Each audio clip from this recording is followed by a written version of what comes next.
Et on est live, on attaque officiellement le WrestleMania Weekend. C'était la petite discussion qu'on avait hors caméra il y a quelques instants. Salut Declan. Salut, comment allez-vous tous? Eh ben écoute, pour l'instant bien, j'espère qu'ils vont de toute façon. Mais moi, Moi je suis méga grumpy aujourd'hui, putain je suis mauvais poil. j'ai fait presque 8 heures de stream aujourd'hui. Putain. Et moi j'étais en galère, comme je le dis à chaque fois dans l'émission, je regarde et les shows de catch et les séries. J'ai pu mater que du catch aujourd'hui, j'ai pas maté mes séries, je suis en retard. Et là on vient de se rendre compte, enfin grâce à Declan, je viens de me rendre compte avant l'émission que tous les shows du WrestleMania Weekend, ça attaque demain. Va y avoir Super Card of Honor, va y avoir Multiverse United, va y avoir WrestleMania, voilà, Stand Deliver. Je crois que je vais m'enfermer chez moi ce week-end, on va pas me voir.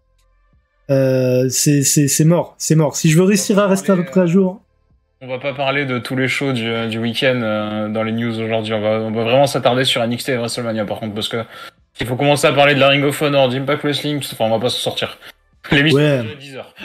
Ouais, non. Enfin bon, cela dit, voilà, si vous regardez cette émission en direct et que vous êtes donc en lurk, bien évidemment, les lurkers sont les bienvenus également. Les personnes qui participent sur le chat aussi sont les bienvenus. Faites comme vous voulez. En grosso merdo, c'est l'émission de votre mère. Vous faites comme vous voulez. Bah écoute, on va attaquer parce qu'il y a quand même des trucs à dire sur la WWE, il me semble. Eh ben, surtout que comme on n'était pas là la semaine dernière, du coup, j'ai fait un petit condensé un petit peu pour rattraper un petit peu le retard. Donc j'ai un petit peu rattrapé. Est-ce qu'on va continuer notre feuilleton CM Punk ? Oui, on va en parler. C'est devenu notre... Exceptionnellement, je dis bien exceptionnellement, on va inverser le programme. On va commencer par Impact Wrestling AEW pour histoire, parce que c'est surtout pour terminer en fait par tout ce qui se passe sur WrestleMania qui est quand même l'élément phare. Donc voilà, c'est un peu pour inverser. Donc on va faire l'inverse de ce qu'on fait d'habitude, terminer par WWE. Cette semaine, j'ai fait un truc que je fais pas habituellement parce que j'aime pas trop me spoiler et tout, mais j'ai jeté pas mal d'œil sur My Wrestling News et je voyais les trucs avec CM Punk, ça faisait ouais, non, ouais, non. Genre Homer Simpson, tu sais. T'inquiète pas, j'ai dit la même chose. C'est-à-dire que t'avais une news qui passait qui te dit qui était positive et 5 minutes après, il y en a une autre qui te casse le truc. Donc. Puis en plus, là, j'avais vu sur ProWrestling.net aussi, il y a Moxley qui a fait une interview où il l'a bien descendu. Enfin, il est pas trop aimé. CM Punk, ça va devenir notre feuilleton en fait. Maintenant, c'est même plus une question de savoir s'il va revenir ou pas. C'est de savoir les derniers pics qui sont envoyés. On va en parler assez rapidement de CM Punk. Il y a 2 infos sur Impact Wrestling avant, histoire de débuter.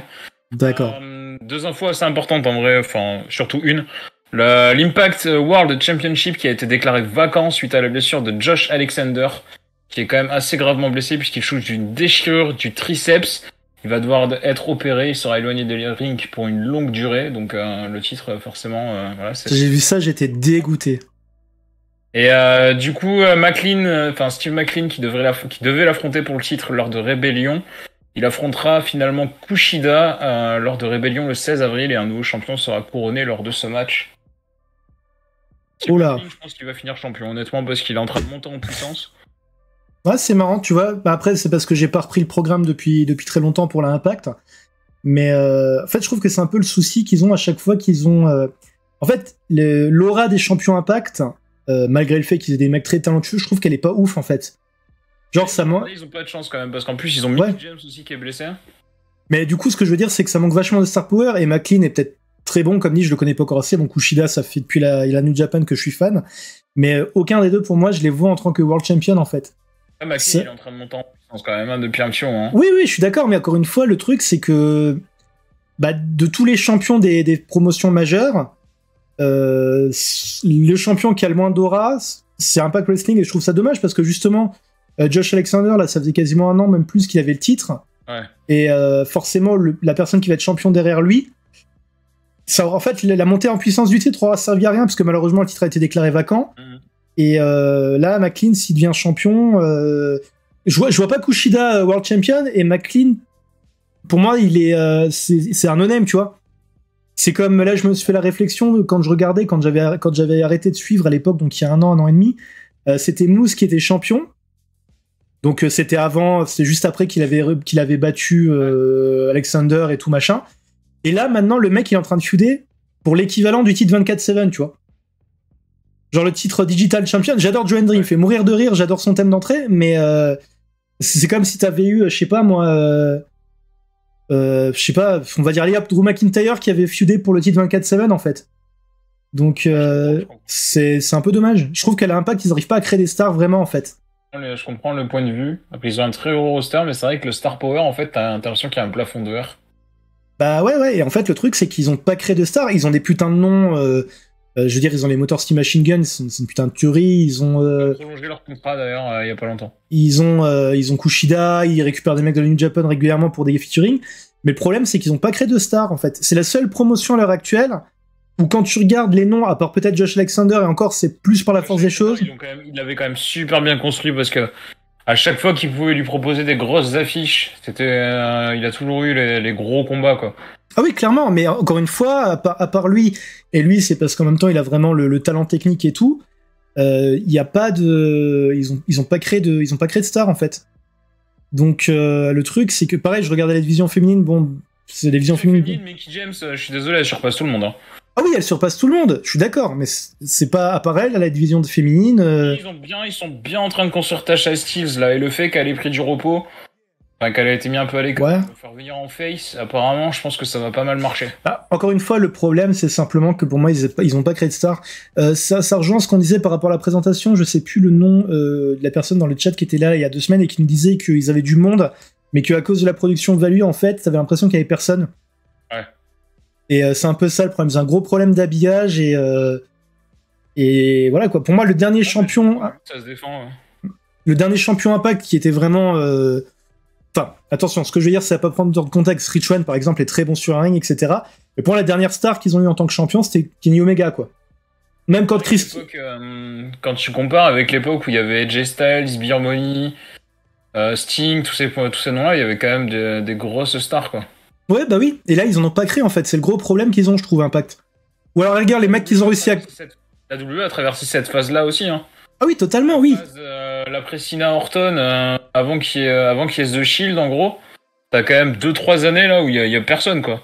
Ah oui, je suis d'accord, mais bon, la différence, c'est que la WWE a toujours le truc pour contrebalancer. Je veux dire, même s'ils ont pas créé de star pendant 2-3 ans, la WWE, ils sont, comment dire, ils ont la puissance, on va dire, qui passe outre, en fait, tu vois. Ouais, mais la WWE, t'as pas forcément besoin de regarder pour voir des stars, alors que Impact, tous les mecs qu'ils ont réussi à créer, mais c'était il y a facile 5-6 ans, voire même plus, tous les mecs sont partis ailleurs, en fait. Toutes les stars qu'ils ont eues, au final, se sont tirées, donc... Du coup, c'est ça le gros problème, quoi. La seule star qu'ils ont construit, et encore, ils l'ont pas construit parce que Ring of Honor avait commencé à faire le taf, c'est Moose. Ouais. Et mais maintenant, tu avait déjà commencé à faire un peu le taf. Donc, mais maintenant, comme dit, le mec il feud dans des matchs avec Joe Hendry. Encore une fois, je redis, hein, j'adore Joe Hendry, il me fait mourir de rire, je l'ai déjà dit. Mais Moose, c'est pas, tu vois, même lui qui a été champion et qui avait été monté pendant très longtemps avec le coup quand il avait déclaré pendant la pandémie. En fait, c'est le mec qui a un peu porté le truc pendant la pandémie quand il était champion, il s'était déclaré champion TNA. Mais là, le mec, voilà, concrètement, il feud pour le titre le moins important de la Fédé, quoi. Joe Hendry, ça peut très bien marcher s'ils en font bien quelque chose. Ah bah il est à mourir de rire. Hein. Encore une fois, c'est un des rares catcheurs comédie que j'aime bien. Ça peut super bien marcher parce qu'en fait, il peut avoir le côté humour tout en étant pris au sérieux dans le ring. Ah ouais, non. Puis ces angles backstage avec Santino me font bien marrer. Tu vois, même Santino, en fait, pour moi, la plus grosse star à Impact actuellement, c'est Santino parce que c'est le seul qui me fait marrer, quoi. Enfin, avec Joe Hendry, mais c'est pas comparable.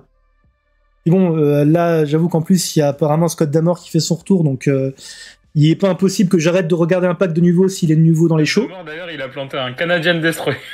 Canadian Destroyer, s'il te plaît. Non, mais franchement, c'est la plus grosse blague du catch avec Mansour. Hein.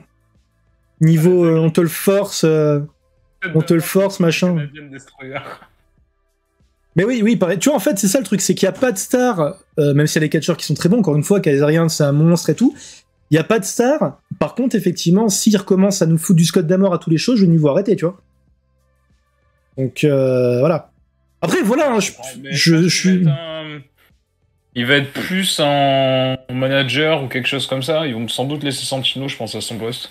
Bah, tant qu'ils font pas de nouveau des angles où toutes les semaines, c'est lui le plus intelligent, c'est lui le plus drôle, c'est lui... Enfin, tu vois. Après, techniquement, il est président d'Impact Wrestling. Je les sens bien capables d'essayer de faire ce qu'ils ont fait avec ce qui avait été fait avec Mr. McMahon. Et là, ça pourrait devenir très très chiant. À voir. Hein. Honnêtement, C'est ça qui me fait marrer un peu aussi, qui faisait que j'ai du mal avec lui. C'est que genre le mec, ça arrivait souvent en fait dans les shows qui se moquent des trucs qu'avait fait les Bleus, genre il s'était moqué du truc du match Eye for an Eye.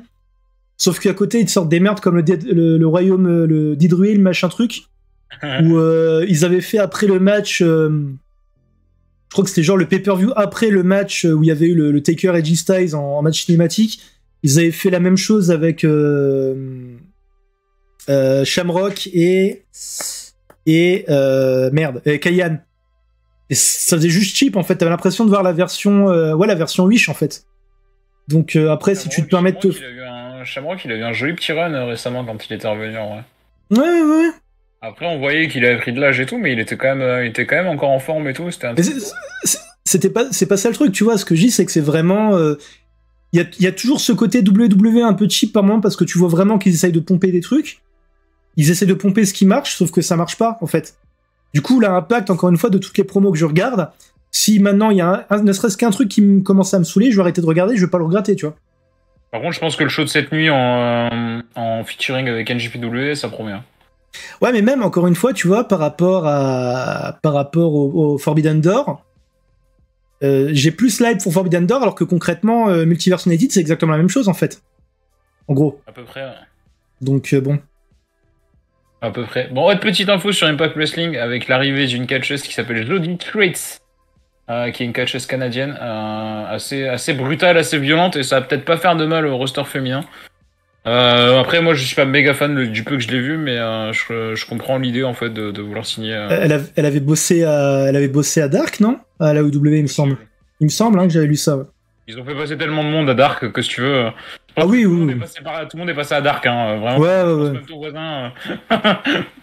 Ça va être marrant, je suis sûr, parce que tu vas regarder d'ici, allez hop, 5-10 ans, peut-être même avant, tu vas voir, à mon avis, les gros stars qui auront signé Impact ou la MLW, ah ouais, tiens, il était à Dark. Bah, par exemple... les débuts de la TNA, c'est un peu ça. Hein. Ouais. Les mecs, ils partaient... tu les avais arrivés à WWE, tu dis, ah bah, il a catché la TNA, toi. Ah oui, non, bah, c'est clair. Après, comme dit, encore une fois, je souhaite totalement que l'Impact, un jour, regagne l'aura qu'elle a peut-être eu par le passé, même si ça n'a jamais non plus été... La TNA a jamais été à la WWE, mais tu vois, l'aura qu'elle avait par le moment était quand même un peu plus... Pendant un moment, t'en avais beaucoup qui pensaient que c'est la promotion numéro 2. Il y en a qui pensaient que c'était juste une fédé indie avec plus de moyens, mais t'en as qui pensaient que c'était réellement la fédération numéro 2, quoi. Alors que là, c'est un peu l'équivalent de... Dans le milieu du métal, il y a ce qu'on appelle les Big Four, c'est Metallica, Anthrax, t'as quoi d'autre? T'as Megadeth, et j'ai plus le quatrième. Mais concrètement, quand tu regardes, non, c'est pas les Big Four, c'est le Big One qui est Metallica, et puis 3 autres groupes derrière qui sont plus ou moins connus, mais pas autant, tu vois. C'est un peu la même chose avec Ils sont en train de monter en puissance, quand même. Hein. Oui, bien sûr, mais quand tu regardes, t'as quand même un gros vide entre la AEW/Ring of Honor et la Impact. Bah, Impact Wrestling, je me demande même s'ils sont pas en train de finir de se faire dépasser par Game Changer à force. Hein. Vraiment, parce qu'on n'est pas loin de ça. Hein. Niveau buzz et tout, Game Changer, ils font le buzz à chaque fois. Hein. Bah après, ça dépend si aussi un truc qui à prendre en compte, c'est le fait d'avoir une émission régulière. Oui, ça par contre, ouais, mais Game Changer, c'est vrai qu'après, ils font que des events. Voilà, tu vois, donc c'est pas... Après, évidemment, peut-être que dans les faits, ils ont plus de choses, trucs comme ça. Mais concrètement, ce qui est le plus indicatif, à mon sens, c'est le fait d'avoir un contrat télé. Donc, Game Changer, ce week-end, ils ont 3 ou 4 shows. Les 3-4 shows, ils ont des thèmes bien différents et tout. Il y a un show un peu hardcore, il y a un show un peu fun, il y a un show très sérieux baston. Enfin voilà, c'est... Oui, des trucs différents et ça c'est cool. Il y a un truc qu'on nous apprenait en vente, c'est tu peux avoir le plus beau produit au monde si personne ne le regarde, ça change rien. Je dis pas que personne. Hein. Ah oui, je dis pas que ça marche pas. Je dis juste que pour le grand public entre guillemets, ce qu'on pourrait appeler le public de télé, bah s'ils ont pas d'émission, ça fait une belle jambe, tu vois. C'est un peu triste, mais t'as beaucoup plus, ne serait-ce qu'en France, admettons, t'as beaucoup plus donc à l'international, t'as beaucoup plus de chances de pouvoir voir la WWE, la EW, la Impact, je crois plus qu'elle soit diffusée en France, mais vu qu'on les commentateurs que c'était, c'est pas mal, que la Game Changer, tu vois. Ouais, c'est sûr. Donc bon. Après, honnêtement, la Game... de AEW. Ah. Avec notre ami CM Punk. Ah. Qui n'est plus l'ami de grand monde, apparemment. Apparemment. Donc CM Punk, il est déterminé à revenir du côté de AEW, c'est ce que nous disent les rumeurs. les discussions entre AEW et CM Punk sont en progrès. Enfin, en tout cas, ça existe. C'est déjà pas mal. Selon plusieurs sources, en fait, CM Punk regretterait ses paroles qu'il a eues en conférence de presse après All Out 2022 et serait prêt à s'excuser un peu de la plupart des trucs qu'il a dit. Cependant, peu de temps après que ces infos soient sorties, il y a eu un post sur Instagram qui a été partagé, multi-partagé un peu sur les réseaux sociaux, de CM Punk qui, en gros, a remis de l'huile sur le feu. Et un post qui a d'ailleurs été effacé ensuite. Donc ça remet quand même tout en question. J'ai plus le post en question, mais si je... Ouais, je l'ai vu. En gros, il taclait... Alors, j'ai pas trop compris parce qu'il parle du pay-per-view, mais du coup, je sais pas si c'est le dernier match qu'il a eu ou si c'était avant. Mais en gros, à la base, il était pas apte à recatcher. Enfin, c'est ce qu'il dit. Il disait qu'il était pas apte à recatcher. Que du coup, il voulait pas... en gros, t'as Moxley qui lui a dit qu'il devait Enfin, que Moxley voulait pas perdre contre lui. CM Punk s'est marré, mais il a quand même demandé à Tony Khan. Tony Khan a fait « Je suis d'accord avec Moxley », donc Punk a fait « Ok ». À une seule condition, c'est que je sois apte à catcher. Et on lui aurait répondu « Non, mais on s'en fout que tu sois apte, ce sera un squat de 3 minutes, c'est pas la peine ». Et lui, du coup, a dit non. En gros, il dit « Il veut pas faire passer une promotion avant sa santé ». Ce qui est le problème, c'est que dans le cas présent, bah, on n'a pas de son de cloche objectif, en fait. Ça se trouve, c'est vraiment ce qu'il a dit. Et si c'est le cas... même si c'est remettre de l'huile sur le feu, ben, il serait entre guillemets dans son bon droit de pas vouloir catcher s'il a pas la santé pour. Mais de l'autre côté, le problème c'est qu'avec tout ce qui a tendance à se passer avec Punk, au niveau de on va dire de la crédibilité du témoin, même moi qui suis fan, je commence à douter en fait. Donc du coup, vraiment, j'arrive plus à suivre. moi je nage. Et puis c'est pareil, je sais plus si je l'avais dit, on était déjà à l'antenne ou pas, mais t'as Moxley qui a fait une interview où il crache sur Punk sans le nommer, mais après c'est pareil, Moxley on le sait depuis des années, c'est un mec qui a pas sa langue dans sa poche. Donc à l'époque, même quand il avait fait l'interview avec Stone Cold pour le Broken Skull Session, on sentait qu'il y avait une espèce de tension. C'est compliqué. Apparemment, il y a aussi Chris Jericho qui est dans le bordel, puisque dans le post Instagram, t'as Punk qui le traite de gros con et de lèche-cul. Grosso merdo, c'est ça. Punk et Jericho. Hein. Ouais. Donc c'est très compliqué. C'est très très compliqué. Attention, les infos disent que la grande majorité du roster de AEW ne veut pas de retour de CM Punk et l'apprécie pas, quoi. Ils veulent pas du tout qu'ils soient en backstage. Après, comme dit, moi personnellement, en tant qu'éternel optimiste / je joke, le fait qu'il pourrait tout simplement parler et qu'il règle ça, tu vois, ça serait bien, quoi. On n'est pas obligé d'avoir des remakes de Bret Hart, Shawn Michaels tous les 10 ans, en fait. Plus maintenant, quoi. Donc, à voir. Honnêtement, je suis... c'est ça le truc, c'est que le côté drama de ce qui se passe dans les coulisses commence à passer outre mon intérêt pour un éventuel retour, tu vois. Là, maintenant, j'avoue... C'est intelligent pour se poser et discuter, quoi. Bah oui, puis surtout que c'est quoi ? C'était Dax Harwood qui avait proposé de faire le... Ouais. L'entremetteur dans le pire des cas. Tony Khan était chaud pour organiser ça apparemment aussi, donc... Après, comme je sais plus... après, c'est pareil, comme dit, CM Punk apparemment est bon pour les ratings, donc je sais pas. Honnêtement, je sais pas. À savoir qu'on dit toujours que CM Punk, il est peut-être très très proche, en tout cas, d'être apte à remonter sur les rings, si c'est pas déjà fait. Après, il y a... apte médicalement. Donc, après, il y a aussi un truc qu'il faut tenir. Ça devrait avancer assez vite. Hein. Si vraiment il doit y avoir débat sur un retour, ça devrait être dans les prochaines semaines. Après, juste pour entre guillemets prendre la défense de Punk, si effectivement il s'est pété le biceps façon Cody Rhodes pendant son dernier match, et qu'après, enfin, tu vois, s'il y avait la douleur et tout, c'est pas non plus impossible d'être frustré en fait. Ouais, parce que si effectivement il s'avère qu'il était vraiment pas apte et qu'ils l'ont forcé à faire le match, c'est-à-dire que techniquement, la blessure c'est un peu leur faute aussi en fait. C'est comme les commentaires qui ont été faits, hein, ça a pu être fait à chaud aussi et puis. Oui, bien sûr. En fait, le problème c'est qu'on peut absolument pas savoir quoi. C'est le genre de cas où t'as tout le monde qui entre guillemets devient spécialiste en psychologie humaine et concrètement on peut pas savoir. On peut pas savoir ce qui s'est dit, on peut pas savoir qui est vraiment con dans l'histoire. Voilà, après, c'est pareil, c'est comme Chris Jericho, dans l'absolu, c'est un catcheur que j'adore, mais le mec, il a toujours des grosses vibes de là où il est, c'est chez lui, tu vois. Genre, le mec, il parlait de la AEW comme s'il avait un rôle très important, niveau créatif ou même niveau direction, et tu vois, c'est un peu le mec qui a vraiment tellement le truc corporate, c'est un peu comme quand t'avais Seth Rollins qui avait blasté les fédérations indie, qui avait dit le bleu, c'est super, quoi. Le truc qui avait d'ailleurs mené à son heel turn il y a 3-4 ans, si je dis pas de conneries. C'est très compliqué. Faut toujours enlever ce qui est dit un peu in gimmick et hors gimmick. Et le problème, c'est que souvent, t'arrives pas à faire la distinction, en fait. Bah oui, voilà, oui. Donc après, si ça se trouve, encore une fois, le truc d'Instagram, c'est pour faire un shoot, pour revenir, machin. On sait pas. On sait pas. Parce qu'après, comme tu dis, Seth Rollins qui bâche les promotions indie, c'est sûr que c'était le personnage, parce que il en pense pas un mot. Bah, tu sais, après, concrètement, si on te demande de prendre parti pour ta promotion, je sais plus qui c'est qui disait ça. C'était un worker français ou peut-être que c'était Laroufa, je suis pas sûr. Lors des... intelligent. Ouais, bon, voilà. Non, c'était peut-être pas lui. Mais bref, il y avait quelqu'un qui avait dit, grosso modo, quand tu bosses dans une promotion, si on te demande laquelle est la meilleure des promotions dans laquelle t'as bossé, tu réponds celle où tu bosses, en fait. Oui, mais oui. Et du coup, voilà. Mais oui, effectivement, c'est les trucs des backstage, en fait. C'est un peu l'équivalent people côté people du catch, et c'est un truc sur lequel on sait pas vraiment, quoi. Donc, voilà. Je sais que ça fait 10 minutes pour dire qu'on sait pas vraiment, mais du coup, c'est le cas, quoi. Petite info de sympatoche, on en avait parlé déjà du nouveau show AEW qui arriverait. A priori, le nouveau show télévisé de AEW, du coup, AEW Collision, on en a parlé, je crois, il y a 2 semaines, 3 semaines, je sais plus.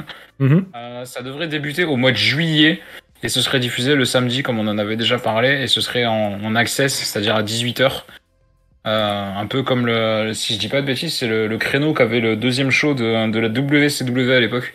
Thunder, t'avais dit, ouais. Ah, il me semble que c'est ce créneau-là. De mémoire, je crois qu'ils avaient ce créneau-là. À voir ce qu'il y a. En fait, pareil, mais dans la WWE, le problème, c'est qu'ils ont un roster qui est tellement grand que enfin, voilà, je sais que les mecs de la WWE peuvent bosser à droite à gauche et du coup, mais ça fait très bizarre de suivre un produit télé où, à part quelques noms qui sont vraiment tout le temps là, et parce que c'est des stars et tout, mais le fait d'avoir comment tu peux t'intéresser à certains mecs si tu sais que tu as pu les voir pendant 3-4 mois. Genre, j'aime beaucoup Lance Archer. Attends, Archer ou White? C'est ancien. Non, c'est Archer. Lance Archer, mais à chaque fois, tu le vois une semaine. Il fait Salut G-King, j'espère que tu vas bien. Tu le vois pendant une semaine. Après, tu le vois peut-être 1 ou 2 matchs à Dark, et puis après, il est plus là pendant 3 mois. Quoi. C'est. Après, la collision, soit ils en font un show, concrètement un show B, où ils mettent les talents un petit peu secondaires. Soit il faut une séparation de roster entre Dynamite et Rampage, et du coup collision, ça voudrait dire qu'il y a des affrontements entre les deux. Soit je sais pas. Moi, je sais pas séparer les rosters, mais c'est très bizarre. En plus, la AEW, leur rythme qu'ils ont actuellement avec la Ring of Honor et tout, c'est très bizarre en fait. C'est très très bizarre. Le show de la Ring of Honor est pas dégueulasse, hein. Mais comme c'est tellement typé entre guillemets dark, parce que déjà c'est la même arène, ça fait beaucoup. T'as beau pas avoir les mêmes bannières, c'est la même chose. Les mecs qui catch, c'est des mecs que t'as vu quasiment qu'à dark. Même le fait que du coup ce soit pas un show télé, en fait, c'est un show internet. Leur version de la Ring of Honor est très compliquée. Et je pense que là, par contre, s'il y avait vraiment une séparation de roster à faire, ce serait vraiment faire une séparation AEW et Ring of Honor avant toute chose. Techniquement, je pense que c'est ce qu'ils vont aller vers ça. Hein. Il me semble que Tony Khan avait dit que ça serait... Alors, je sais plus si c'est après Super Card of Honor ou après le prochain pay-per-view, mais ouais, quoi. Parce que là, c'est très particulier. Par contre, petite digression, mais la carte de Super Card of Honor, putain, elle s'annonce vraiment bien cool. Ça, on voit du bois, hein. Ils viennent d'annoncer le match d'Hiroshi Tanahashi, là, hier ou aujourd'hui. Ouais. Tanahashi contre Daniel Garcia, ça promet de ouf. Hein. Ouais. Mais du coup, ouais, séparer peut-être les trucs. Séparer peut-être les trucs. Et puis même, par rapport à la W, il y a un truc que je me rends compte, c'est qu'au final, même les rivalités, en fait, elles sont vachement redondantes. Hein. Les matchs sont excellents, mais la rivalité là qui se prépare tout doucement entre The Elite et le Blackpool Combat Club, c'est du déjà vu en fait. Le Blackpool Combat Club, apparemment, ça envoie du bois. Là. Le dernier segment qu'il y a eu cette semaine, apparemment. Mega Hill. Maintenant, ils sont tous passés Mega Hill, y compris Danielson. Donc voilà, mais bon, Danielson, il a fait un méga turn en plus. Enfin, il est venu style, il va sauver les gars, et puis finalement, il les a défoncés, quoi. non, ils étaient seuls, c'était que juste Omega sur le ring. Mais ouais, le truc. Mais le truc, c'est que c'est pareil, la rivalité de stable, enfin de clan, ça. En fait. La AEW, j'adore, hein, honnêtement. Alors, j'arrive plus trop à dire si je préfère la WWE ou la AEW, parce que la WWE, depuis que c'est depuis que l'autre con il est plus aux commandes, ça va, j'apprécie un peu plus. Mais la EW, il y a quand même plein de trucs qui sont vachement redondants en fait au niveau des storylines. Tu sais que l'autre con, on va quand même en reparler encore un peu plus tard. Ah oui, je sais. On est obligé voilà. en plus à chaque fois. Je vais vraiment le faire, le jingle Law and Order, catch, spécial unité de catch. Hein. Bon, et la EW, ils ont quand même pas de chance aussi niveau blessure, quand même pas que wrestling, il y a quand même quelques blessures. On a Parker Boudreau et Trench qui sont membres de Mogul Affiliates qui sont blessés, donc Swerve Strickland en gros il se retrouve un peu isolé. Quand on a vu catcher jamais, on a vu que Boudreau. C'est vrai. Donc Strickland il est un peu voilà, c'est un peu Bah là le problème en fait c'est que il fait partie des noms qui ont été importés de la WWE, qui se retrouvent un peu comme le même cas que les noms qu'a fait revenir Triple H. En fait, c'est qu'ils ont rien de spécifique. Puis c'est pareil, j'adore. Les mecs, ils sont là, tu sais qu'ils sont là, mais ils servent à pas grand chose. Pareil, j'adore Dustin Rhodes et je trouve incroyable qu'il soit à son niveau encore à son âge. Mais le foot dans une rivalité en équipe avec Keith Lee contre. Enfin, tu vois, ça, c'est un peu. Voilà. C'est pareil, c'est comme Tony Nese. Bah, au final, depuis qu'il est revenu à la EW, son rôle par rapport à ce qu'il aurait pu avoir à la bleu a pas changé, quoi. Donc. C'est. En fait, voilà, le truc, c'est que là, la phase de lune de miel, comme je dis souvent, autant du côté de la WWE avec le Triple H que de la EW, bah, les deux sont passés dans une vitesse de croisière et ça reste cool, hein. Mais il y a de plus en plus de petits couacs qui font que, quoi. Ouais, je comprends le point de vue, en vrai. Sinon, autre blessure, c'est Matt Jackson des Young Bucks. Du coup, les Young Bucks ont été écartés un petit peu des écrans. Matt Jackson qui souffre d'une déchirure partielle du biceps depuis son match du 15 mars. Si je dis pas de bêtises, ça devait être le match pour les trios title contre la House of Black. Peut-être de mémoire. Il sera pas opéré parce qu'il veut pas. Je pense que c'est le triple threat avec, si je dis pas de bêtises, c'est le triple threat avec la JS. Ouais. Il veut pas se faire opérer, donc il sera pas opéré parce qu'il espère être de retour rapidement et voilà. Et peut-être se faire opérer dans une période un peu plus creuse. Bah surtout si ça part sur un gros programme avec la BCC, ouais. Ouais, je pense que c'est un peu pour ça peut-être qu'il va, il va peut-être un peu forcer dessus et se faire opérer peut-être quand ça va vraiment péter quoi. C'est possible. Hein, on lui souhaite pas. Dans 6 mois, et puis, on lui souhaite quand même d'aller mieux avant, quoi. Ouais. Et autre blessure, Don Callis. Don Callis, si tu as bien regardé Dynamite cette semaine, il s'est fait éclater par John Moxley. Il a reçu un énorme coup. Don Callis a fini en sang et tout ça, et c'était pas une storyline, c'était pour de vrai. Il a fini à l'hôpital, il a passé la nuit à l'hôpital. Il ne souffre d'aucune commotion cérébrale, mais a reçu énormément de points de suture parce qu'il a une énorme coupure. Il s'est fait éclater la gueule, hein, vraiment. C'est pareil, j'aime bien ce qu'ils font avec sa storyline où du coup... C'est logique vu qu'en fait ils pourront pas l'avoir en face, Don Callis en face ça marche pas, donc là ils sont tout doucement en train de teaser le fait qu'il essaye de foutre la merde avec Omega et Page, et ça j'aime assez, j'avoue. Ça doit être redondant, ils gèrent bien les storylines en long terme à la EW. Et ils ont pas tant que ça de managers, et le peu de managers qu'ils ont, ça marche bien. Tu vois, ils ont pas des managers qui sont là pour être là, quoi. Bah c'est surtout qu'ils sont là pour faire plusieurs trucs, hein. T'as Sterling qui manage 4-5 mecs, t'as donc Vicky Guerrero n'est plus là. Stokely Hathaway, ouais. Ouais, c'est tout, je crois. Hein. Mais ça marche bien, quoi. Enfin, t'as Jack Roberts de temps à autre, mais bon, vu que son mec n'est jamais là non plus. Ouais, puis Jack Roberts, il est pas en très grande forme non plus, donc. Oui, mais bon. Il utilise à bon escient quand ils ont besoin de l'utiliser, il l'utilise. Ouais. Tout à fait, ouais. Il y avait Tony Blanchard aussi, mais il est plus là, si je dis pas de bêtises. Bah, depuis. Quand ils avaient. Arn Anderson aussi, hein. Ouais. Quand le taf qu'ils faisaient avec Cody Rhodes, ça marchait bien, quoi. Ouais. J'aimais bien William Regal. En fait, ils ont pas eu des managers juste pour faire le nombre, quoi. J'ai bien aimé le run qu'a eu William Regal, il était pas mal. Il a eu un run sympa. Moi, c'est-à-dire que moi, en fait, où j'en suis, il est pas encore arrivé. Et il est déjà reparti entre. Ah. Okay.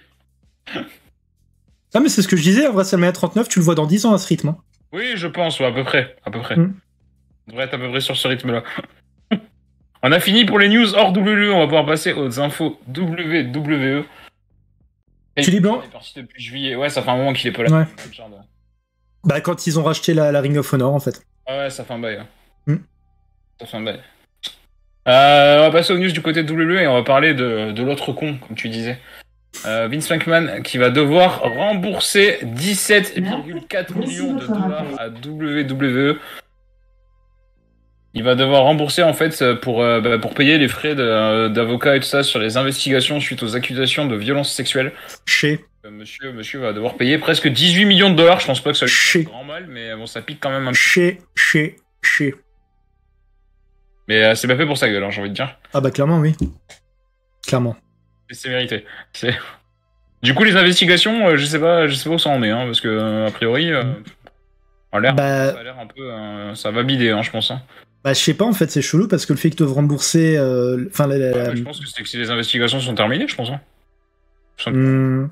Après, la loi, c'est très compliqué, la loi US encore plus. Sans problème, hein, vraiment. Hein. Bah, de toute façon, en même temps, s'ils veulent vraiment prêcher par là, comment dire, ils peuvent jouer le fait qu'il soit vieux et qu'il mourrait en tôle. Enfin, c'est vraiment pas. De toute façon, à mon avis, il serait pas. Enfin, je suis même pas sûr qu'il serait enfermé en vrai. Je sais pas, c'est compliqué. Hein. Honnêtement, le droit US, le droit français, c'est déjà quelque chose, mais le droit US, c'est encore pire. Ouais, c'est compliqué. Côté blessure, du côté de WWE qui n'échappe pas non plus aux blessures, on a Cora Jade qui est actuellement blessée, écartée des rings. On sait pas trop qu'est-ce qu'elle a, mais ça fait un petit moment qu'elle est pas là.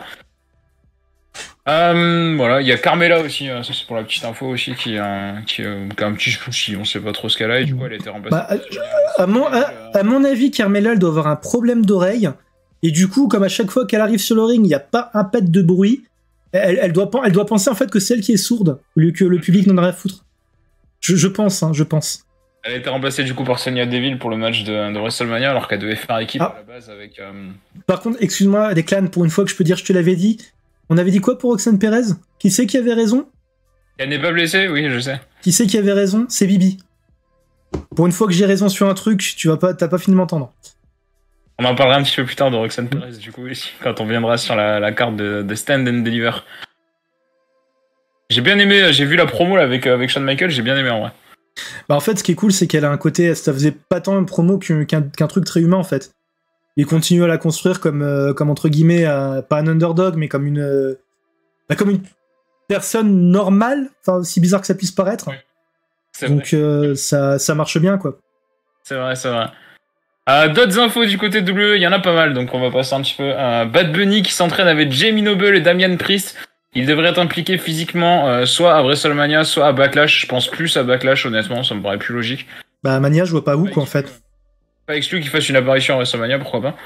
À moins que la WWE veuille faire un match Bad Bunny contre Logan Paul. Sachant que Logan Paul, il a son contrat avec WWE qui expire après son match à WrestleMania contre Seth Rollins. Ah putain, je pensais qu'il avait un contrat. Il a eu un contrat plutôt court, en fait. On sait pas s'il va prolonger ou pas. En tout cas, il a pas dit, mais dans son podcast, il a dit que son contrat se termine à WrestleMania. Il a un contrat qui aura duré quoi, 1 an, c'est ça? Ah ouais, il avait dû signer pour 1 an, je pense. Ok. Bah après, quand tu vois entre guillemets la carrière qu'il a, enfin, entre les combats de boxe flingués, les vidéos pétées de YouTube et machin. Mais je serais pas étonné que WWE essaie de le prolonger pour 1 an, honnêtement. Moi, je sais pas. Je suis désolé, je regarde à côté parce qu'il y a mon chat qui a réussi à se coincer entre mes volets de ma fenêtre. Mon chat est un troll.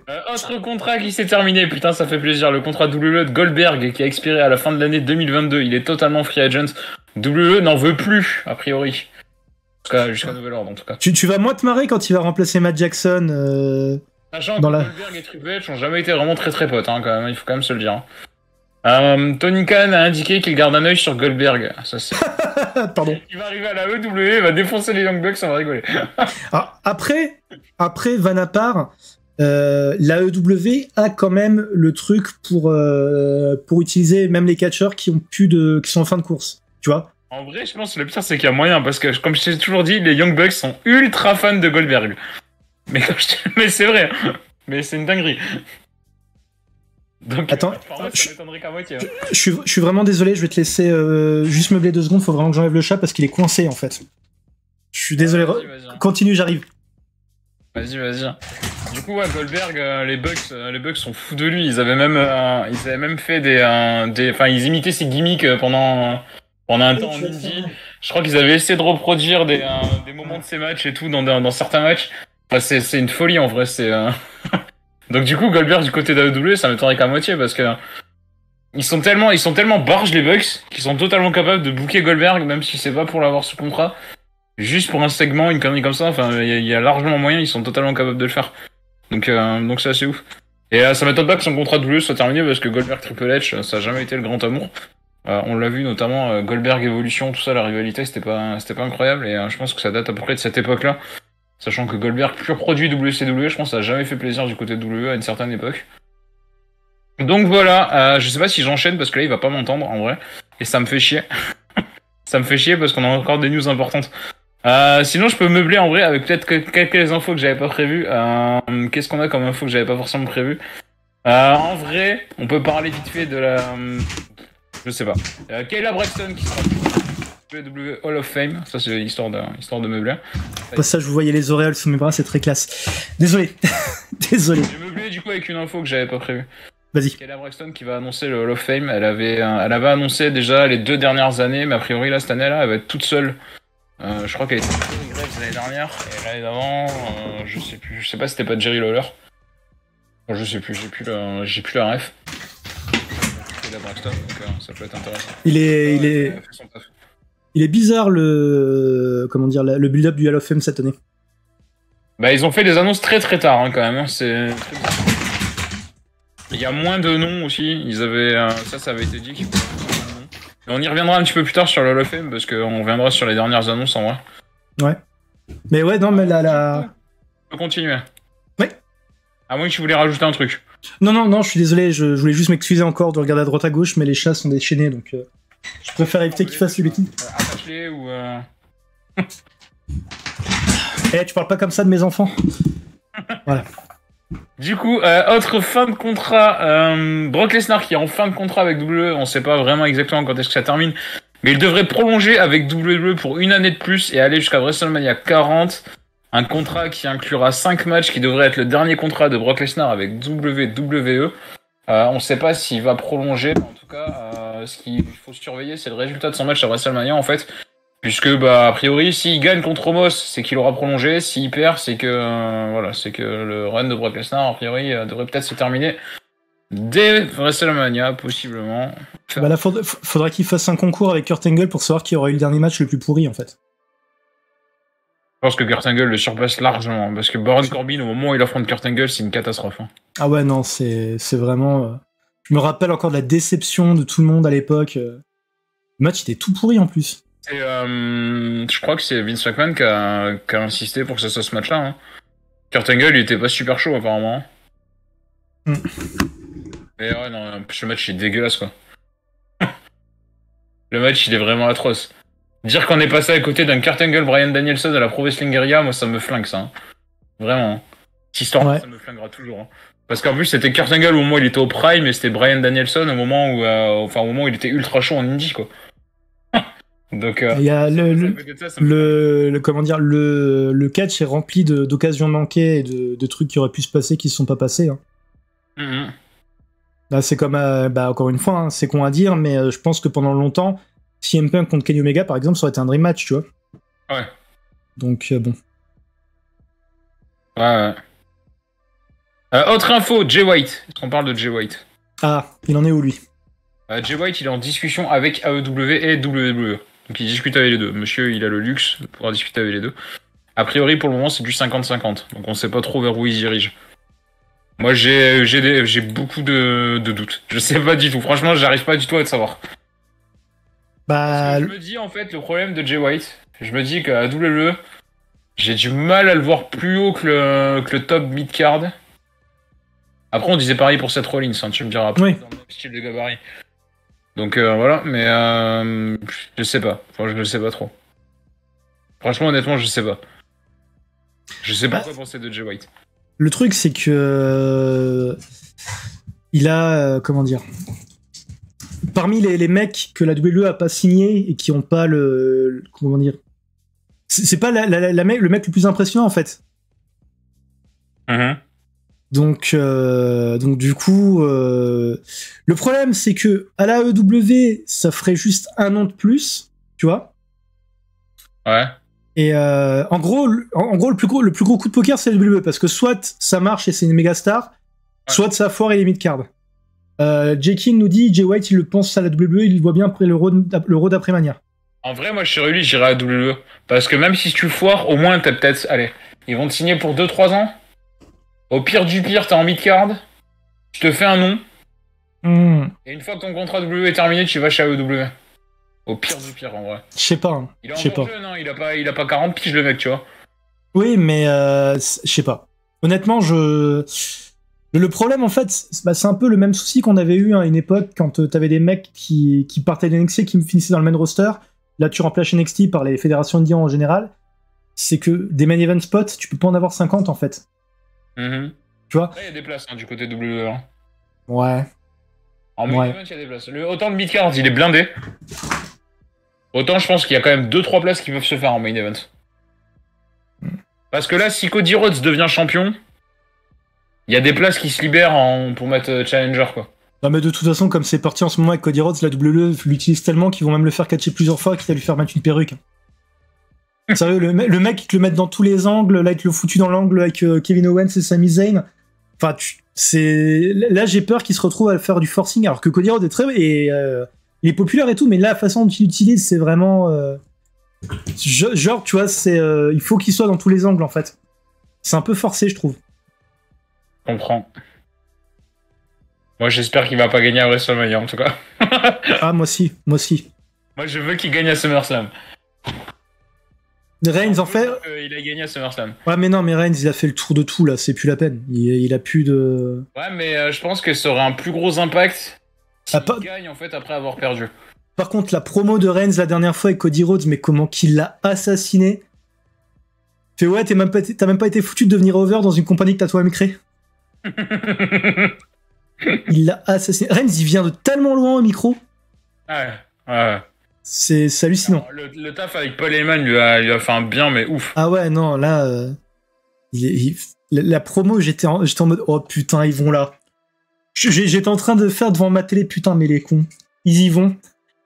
La rivalité est super cool, en fait. Et ce qui est bien, d'ailleurs, c'est qu'ils ont réussi à pas les... Comment dire ? Ils ont réussi à pas les foutre sur le ring trop souvent, en fait. Ni même dans des matchs par équipe, trucs comme ça, t'as vraiment... Le build-up est vraiment bon, pour le coup. Bah, Roman Reigns, en plus, il a ses sbires, entre guillemets, pour combattre pour lui, quoi. Ouais. Entre les Usos et Solo Sikoa, voilà, il a quand même... il y a de la marge, en fait, pour laisser Roman Reigns à l'écart, quoi. Maintenant, j'ai peur, moi, j'ai l'impression qu'on va avoir un heel turn de Kevin Owens. Je sais pas. S'ils nous refont un Owens Zayn. Non, moi, je les vois bien avoir un run tag team, quand même. Ah, j'espère aussi. Mais ouais, le truc, c'est que... En fait, ça fait... du coup, ça fait 2 semaines qu'ils se sont réunis, mais ils sont tellement en mode « Ouais, on est de nouveau amis, c'est la fête !» qu'en fait, t'as pas le... Tu vois, le match contre les Usos est pas forcément... tu vois. Bah en vrai, la plupart des matchs de WrestleMania, je sais pas trop quoi en penser. Hein. En tout cas, sur les Usos et Roman Reigns, on y reviendra plus tard, mais ça va. Bah la carte de Mania, en fait, elle est chelou, mais elle peut être bien, je trouve. Ah, on y reviendra en fin d'émission, je pense, sur la carte de WrestleMania, en vrai. Ok. Du coup, d'autres infos du côté de WWE, on en a encore quelques-unes avant de passer à la carte de NXT Stand and Deliver, qu'on parlera un peu plus en détail de cette carte. Une réunion de DIY, donc Do It Yourself. C'était la team DIY, même. C'est quoi ? Le nom de la team, c'était Team DIY. Il y avait team dans le mot. Est en discussion du côté de WWE après WrestleMania, donc Johnny Gargano et Tommaso Ciampa. En vrai, ça serait assez logique parce que Ciampa, il avait foutu avec The Miz et maintenant, ça aurait presque plus aucun intérêt de le foutre avec. Et Gargano, ils ont pas fait grand chose, faut quand même pas se le cacher. Donc 2 gars que t'as pas fait grand chose, au final, les associer pour les relancer, ça peut être une bonne idée. Bah refaire une vraie bonne grosse division tag team, même si du coup... Non, c'est pareil, tu regardes la division tag team, au final, comme les Usos ont kidnappé les titres depuis perpète... Ah, il y en a des tag teams quand même. Ah, il y en a, mais quand tu regardes... Enfin, il y en a, mais c'est que des trucs qu'on a déjà vu 15 fois, en fait. Genre New Day, on les a vus, revus, revus. Après, il y en a certaines qui touchent à leur fin, genre Alpha Academy, je pense que ça va pas aller beaucoup plus loin. Oui, Alpha Academy est quasiment fini, mais remettre de la fraîcheur, en fait. Remettre de la fraîcheur. Les Raiders qui n'ont jamais été vraiment trop mis en avant, un petit peu. Ouais. Il y a Humberto et Angel Garza. Ouais, qui ont une image de jobber depuis 3 ans. Mais ça serait bien de la relancer, tu vois. Oui, mais justement, ce que je dis, c'est ça le truc. Ça serait cool de remettre de la fraîcheur dans la division par équipe. Donc, faire tourner des équipes qui ont moins eu de programme, créer des nouvelles équipes plutôt que. Voilà. Sheamus et Drew McIntyre en team, ça serait pas déconnant. Ouais. Non, peut-être en rivalité dans un premier temps. Voir... Faites des grosses équipes. Imagine les matchs qu'on pourrait avoir si on avait des matchs entre Kevin Owens et Sami Zayn contre la team Do It Yourself. Les acolytes de Gunther aussi. Enfin, il y a quand même pas mal de monde à faire des équipes. Oui, mais combien d'équipes dans le dernier temps tiens, c'est très intelligent ce qu'il nous dit, G-King. Je pense que les Creed Brothers vont monter dans le main roster après Mania. Ils sont incroyables, les Creed Brothers. Ouais. Mais ouais, du coup, imagine seulement si on avait des matchs entre Ciampa et Gargano contre Owens et Zayn. Ouais, c'est sûr. Les bangers qui pourraient nous sortir. Ouais, oui, non, ça c'est sûr, quoi. Autre gars qui est bon à relancer, c'est Mustafa Ali. W prépare un push pour Mustafa Ali après WrestleMania. Ça aussi, c'est une bonne idée. Elle est chelou, sa gimmick actuelle. J'ai pas trop vu, je l'ai vu avec un chapeau et tout, là, j'ai pas trop capté. Bah, en fait, le truc, c'est qu'il y a quelques mois ou quelques semaines, il avait un échange avec merde. Ziggler, où en gros, Ziggler, il est un peu en mode face et tout. Et depuis, t'as Mustafa Ali qui est sous lui, genre, tu sais, il surjoue le mec qui arrive super enjoué, machin et tout. En fait, j'ai l'impression qu'avec Mustafa Ali, ils sont en train de refaire la même merde qu'ils avaient fait il y a une paire de mois quand il avait demandé la libération de son contrat, en fait. Quand il avait foutu après le... Putain, comment il s'appelait ce clan de merde The Reckoning, non. Le clan de Mustafa Ali. Ouais. C'était... Ah merde. Le truc était ridicule, putain. Oui, c'était nul, avec le truc du hacker et tout, là. Putain. Oh, c'était Rétribution. Rétribution, merci. Non, le hacker, c'était encore avant, en fait. Ouais, le hacker, ça avait été annulé et... C'est la suite du truc du hacker, quoi, Rétribution. C'était vraiment la suite, quoi. Ouais, il a pas de chance, Mustafa Ali. Hein. Ouais, c'est vrai qu'ils lui ont filé beaucoup de trucs à la con, quand même. Alors qu'il a sorti des bangers à Main Event, notamment. Dans le show Main Event, il y a eu des dingueries avec Mustafa. Bah, il aurait pas été blessé à l'époque quand il y avait eu le méga push de Kofi Kingston. Il y avait eu un Main Event, il y avait un Mustafa Ali contre Buddy Murphy. Le match, c'est une dinguerie. Ils ont sorti 3-4 matchs là-bas. Les matchs sont énormes. Ah oui, non, mais t'en as dit déjà à l'époque, c'était Ricochet, entre autres, qui militait pour que Main Event ait plus de reconnaissance. Parce qu'en gros, il te sort des putains de matchs, mais bon... En fait, le problème... Main Event, maintenant, ça sert un peu de show try-out pour les talents de NXT avant de les faire arriver en main roster. Ils s'en servent beaucoup de Main Event maintenant, donc... Ils ont vraiment recalé le show en show même passé, en show D, quoi, presque. Hein. Ah ouais, non, bah le problème, encore une fois, c'est pareil, c'est une question de diffusion, en fait. T'as pas de publicité spéciale, enfin voilà. C'est sur Hulu, je crois. Bah c'est dans le... C'est pas sur... Enfin, sur Hulu, je crois. C'est pas comme le network sur Peacock? Non, je crois que c'est sur Hulu, Main Event. Ouais, enfin bon, dans tous les cas, c'est pas un show qui est facile d'accès, quoi. Ça reste déjà... C'est comme un NXT Level Up, en fait. Diffusé sur Ion Télévision. Toujours plus, quoi. Depuis 2016, c'est plus diffusé en France, tu m'étonnes. Ouais. Et ça fait un bail que ça existe, merde, hein, putain, depuis 2012. Ils sont à 339 épisodes au 27 mars 2019, donc déjà c'est sur Wikipédia, donc déjà c'est il y a 4 ans, donc tu rajoutes des épisodes depuis. Après, honnêtement, faire une émission d'1 heure où t'as 25 minutes de catch et 35 minutes de récap de la semaine... Ouais, c'est vrai, c'est pas... À la base, le Main Event, il y avait des bangers, hein. Il y a Undertaker qui a catché à Main Event. Hein. Ah oui, bah oui, à l'époque, t'avais même eu encore CM Punk et tout. T'avais eu la... Au début, c'était un truc de fou. Hein. Il y avait qui avait défendu, je sais plus quel titre aussi, enfin, je pense que c'est le titre des États-Unis ou un truc ça, enfin, vraiment, c'est un truc de taré. Ouais, à l'époque, t'avais une partie de la rivalité entre Punk et Jeff Hardy quand t'avais Punk qui avait fait semblant d'être blessé dans un... Enfin, oui, à la base, c'était vraiment un show... C'était un show en plus, quoi. C'était pas juste une publicité, c'était un peu le show, en fait, où t'avais des Raw versus SmackDown, des trucs comme ça. Ouais. Assez souvent. Enfin, mais ouais, mais maintenant il sert plus à rien le show presque. Bah oui, ouais. Pas bien. Kofi Kingston est devenu champion des États-Unis contre Cesaro à Main Event. Ouais, c'est. Ouais, non, mais. Il y a eu des sacrées dingueries à Main Event. Hein. Ouais. Du coup, autre talent à relancer du côté de WWE, décidément c'est un peu la mode. Pete Dunne, qui est un peu. On va dire pas. Ah punaise, il y a un truc avec Pete Dunne dans le mode du dernier Tokyo, dans le mode carrière du Tokyo 23. Pas carrière, My Rise. Dedans, la seule fois où tu vas jusqu'à présent aujourd'hui, c'est parce qu'il a perdu le titre 24/7 contre Dana Brooke. J'ai vu le truc, j'ai fait oh putain, le respect est mort. Le respect est mort.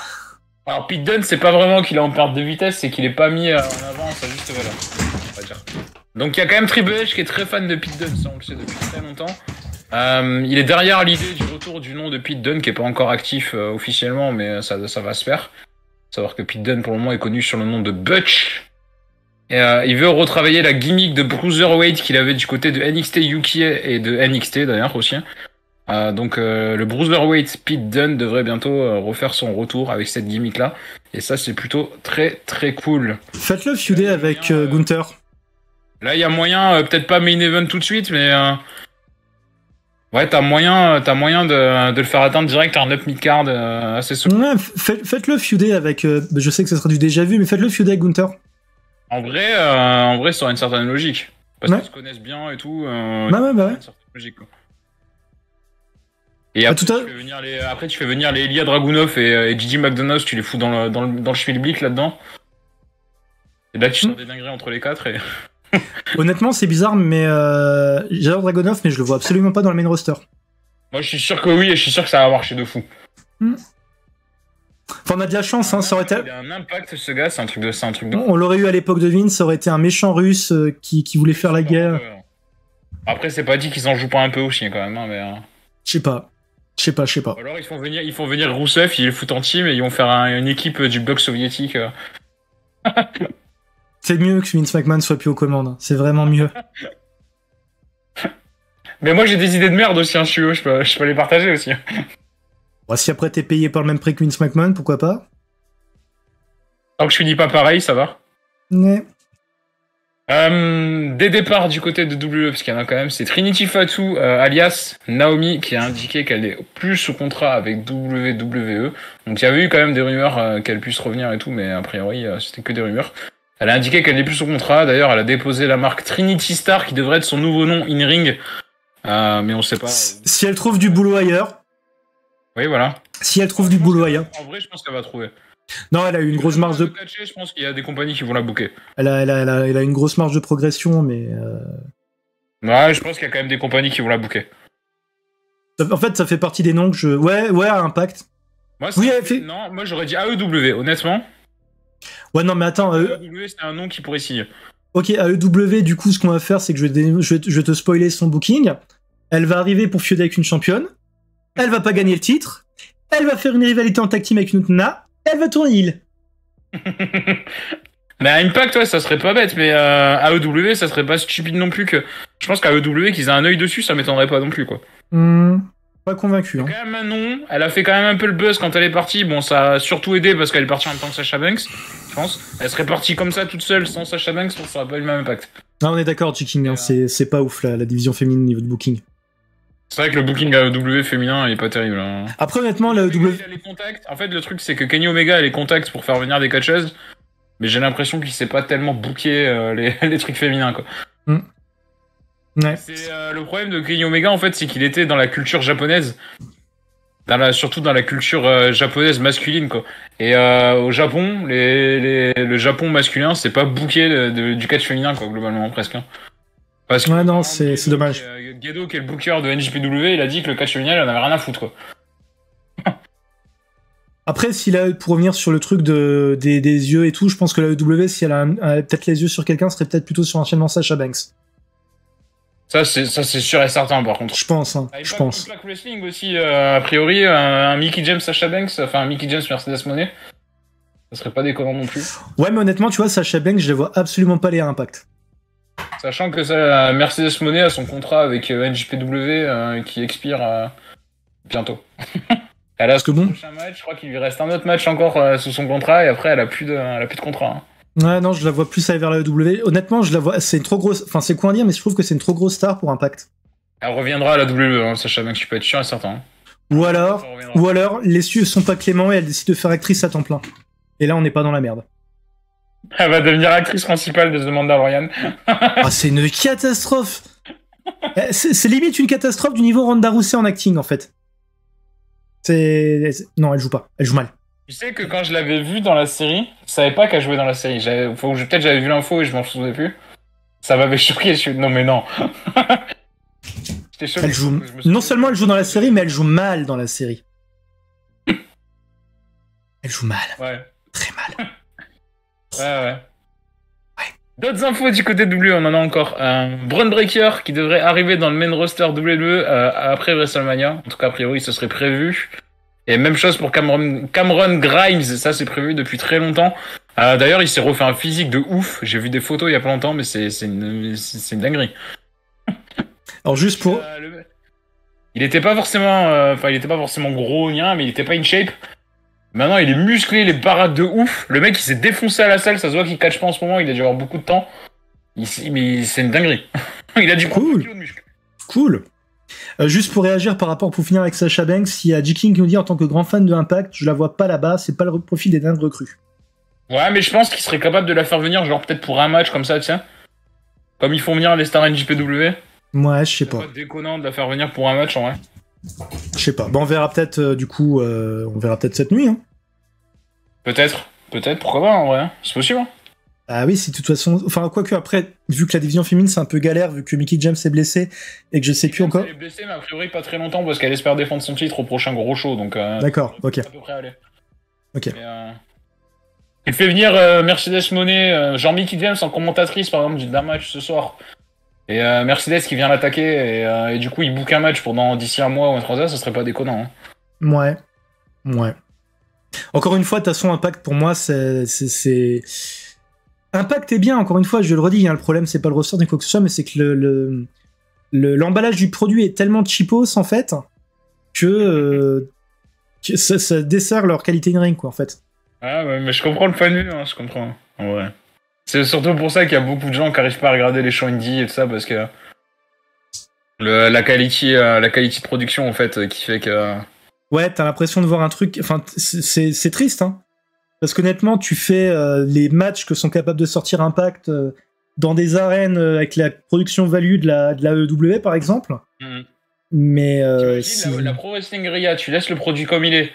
Dans des salles à 15 000 personnes avec la production de value de WWE, c'est une folie absolue. Déjà, il y a des émeutes. Je pense dans la salle, il y a des émeutes, clairement. Voilà, j'ai vu, ils ont fait un truc marrant avec la Jericho Society.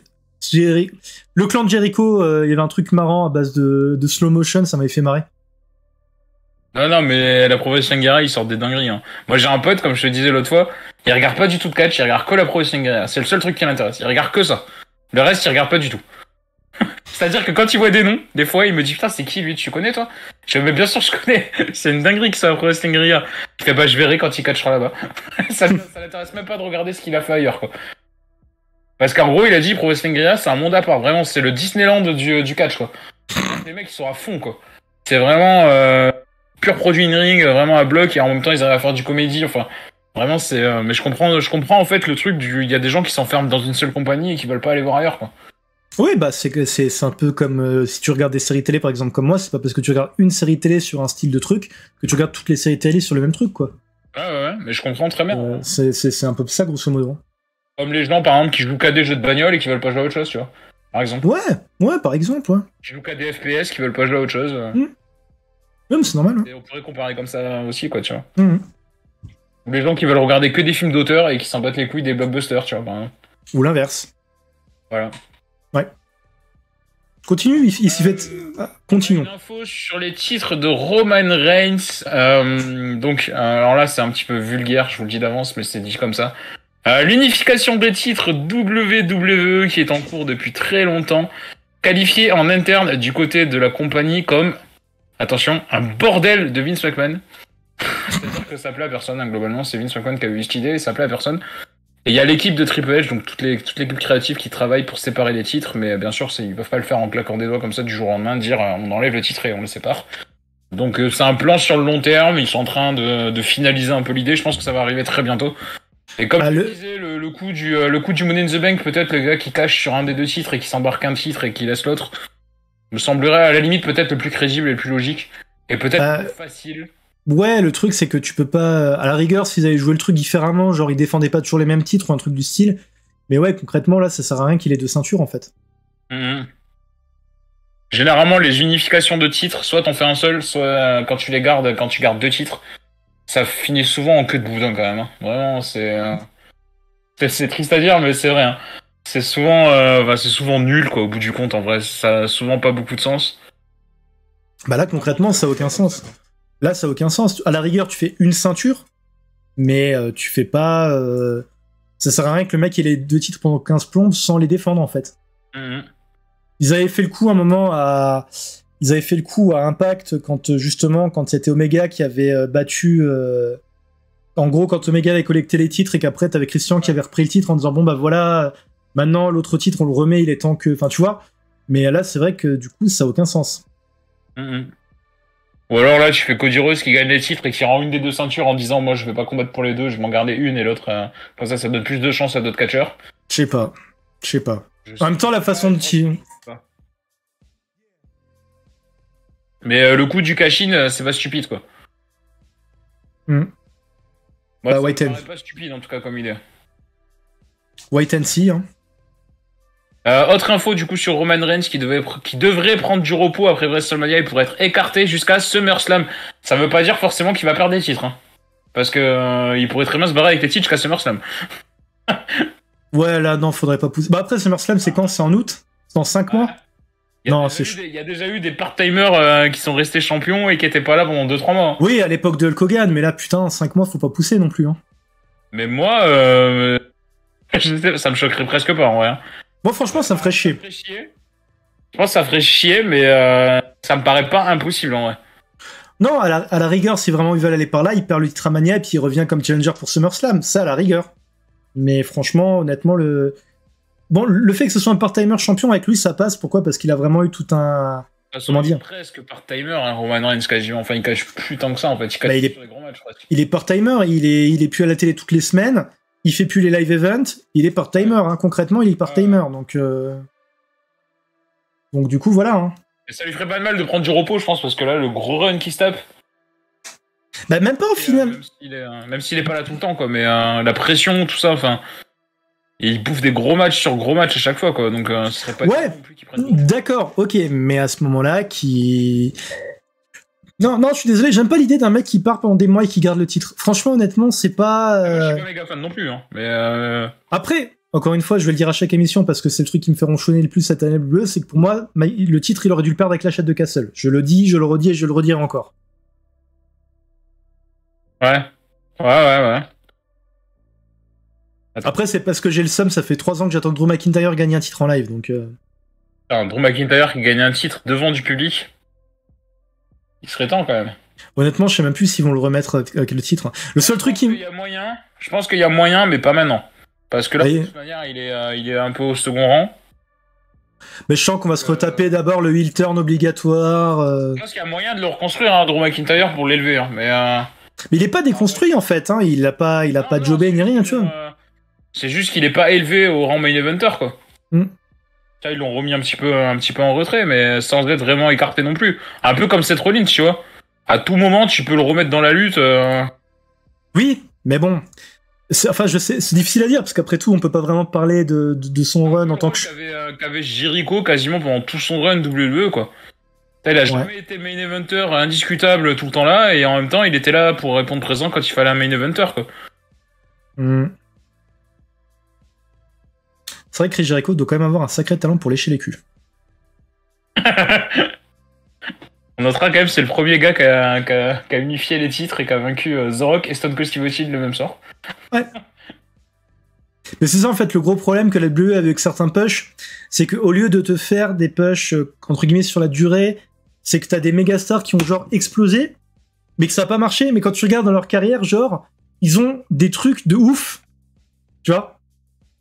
Genre Chris Jericho, son push a jamais été constant et à chaque fois il est tombé contre un mur qui s'appelait Triple H, mais dans la globalité, il a pas eu de méga super push en fait.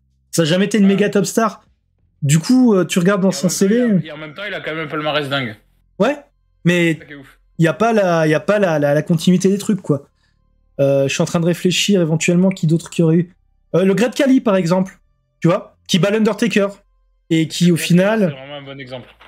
Bah si, justement, parce que sa carrière à la WWE au final elle a pas marché. Le mec il est resté champion juste quelques temps histoire d'avoir un mec qui avait tué l'Undertaker, mais jamais il s'est resté une star, tu vois.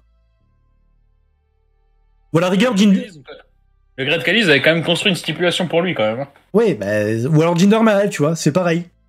Le mec a été champion, et une fois qu'il a pu être champion, tout de suite, il a été de nouveau rétrogradé au mid-card.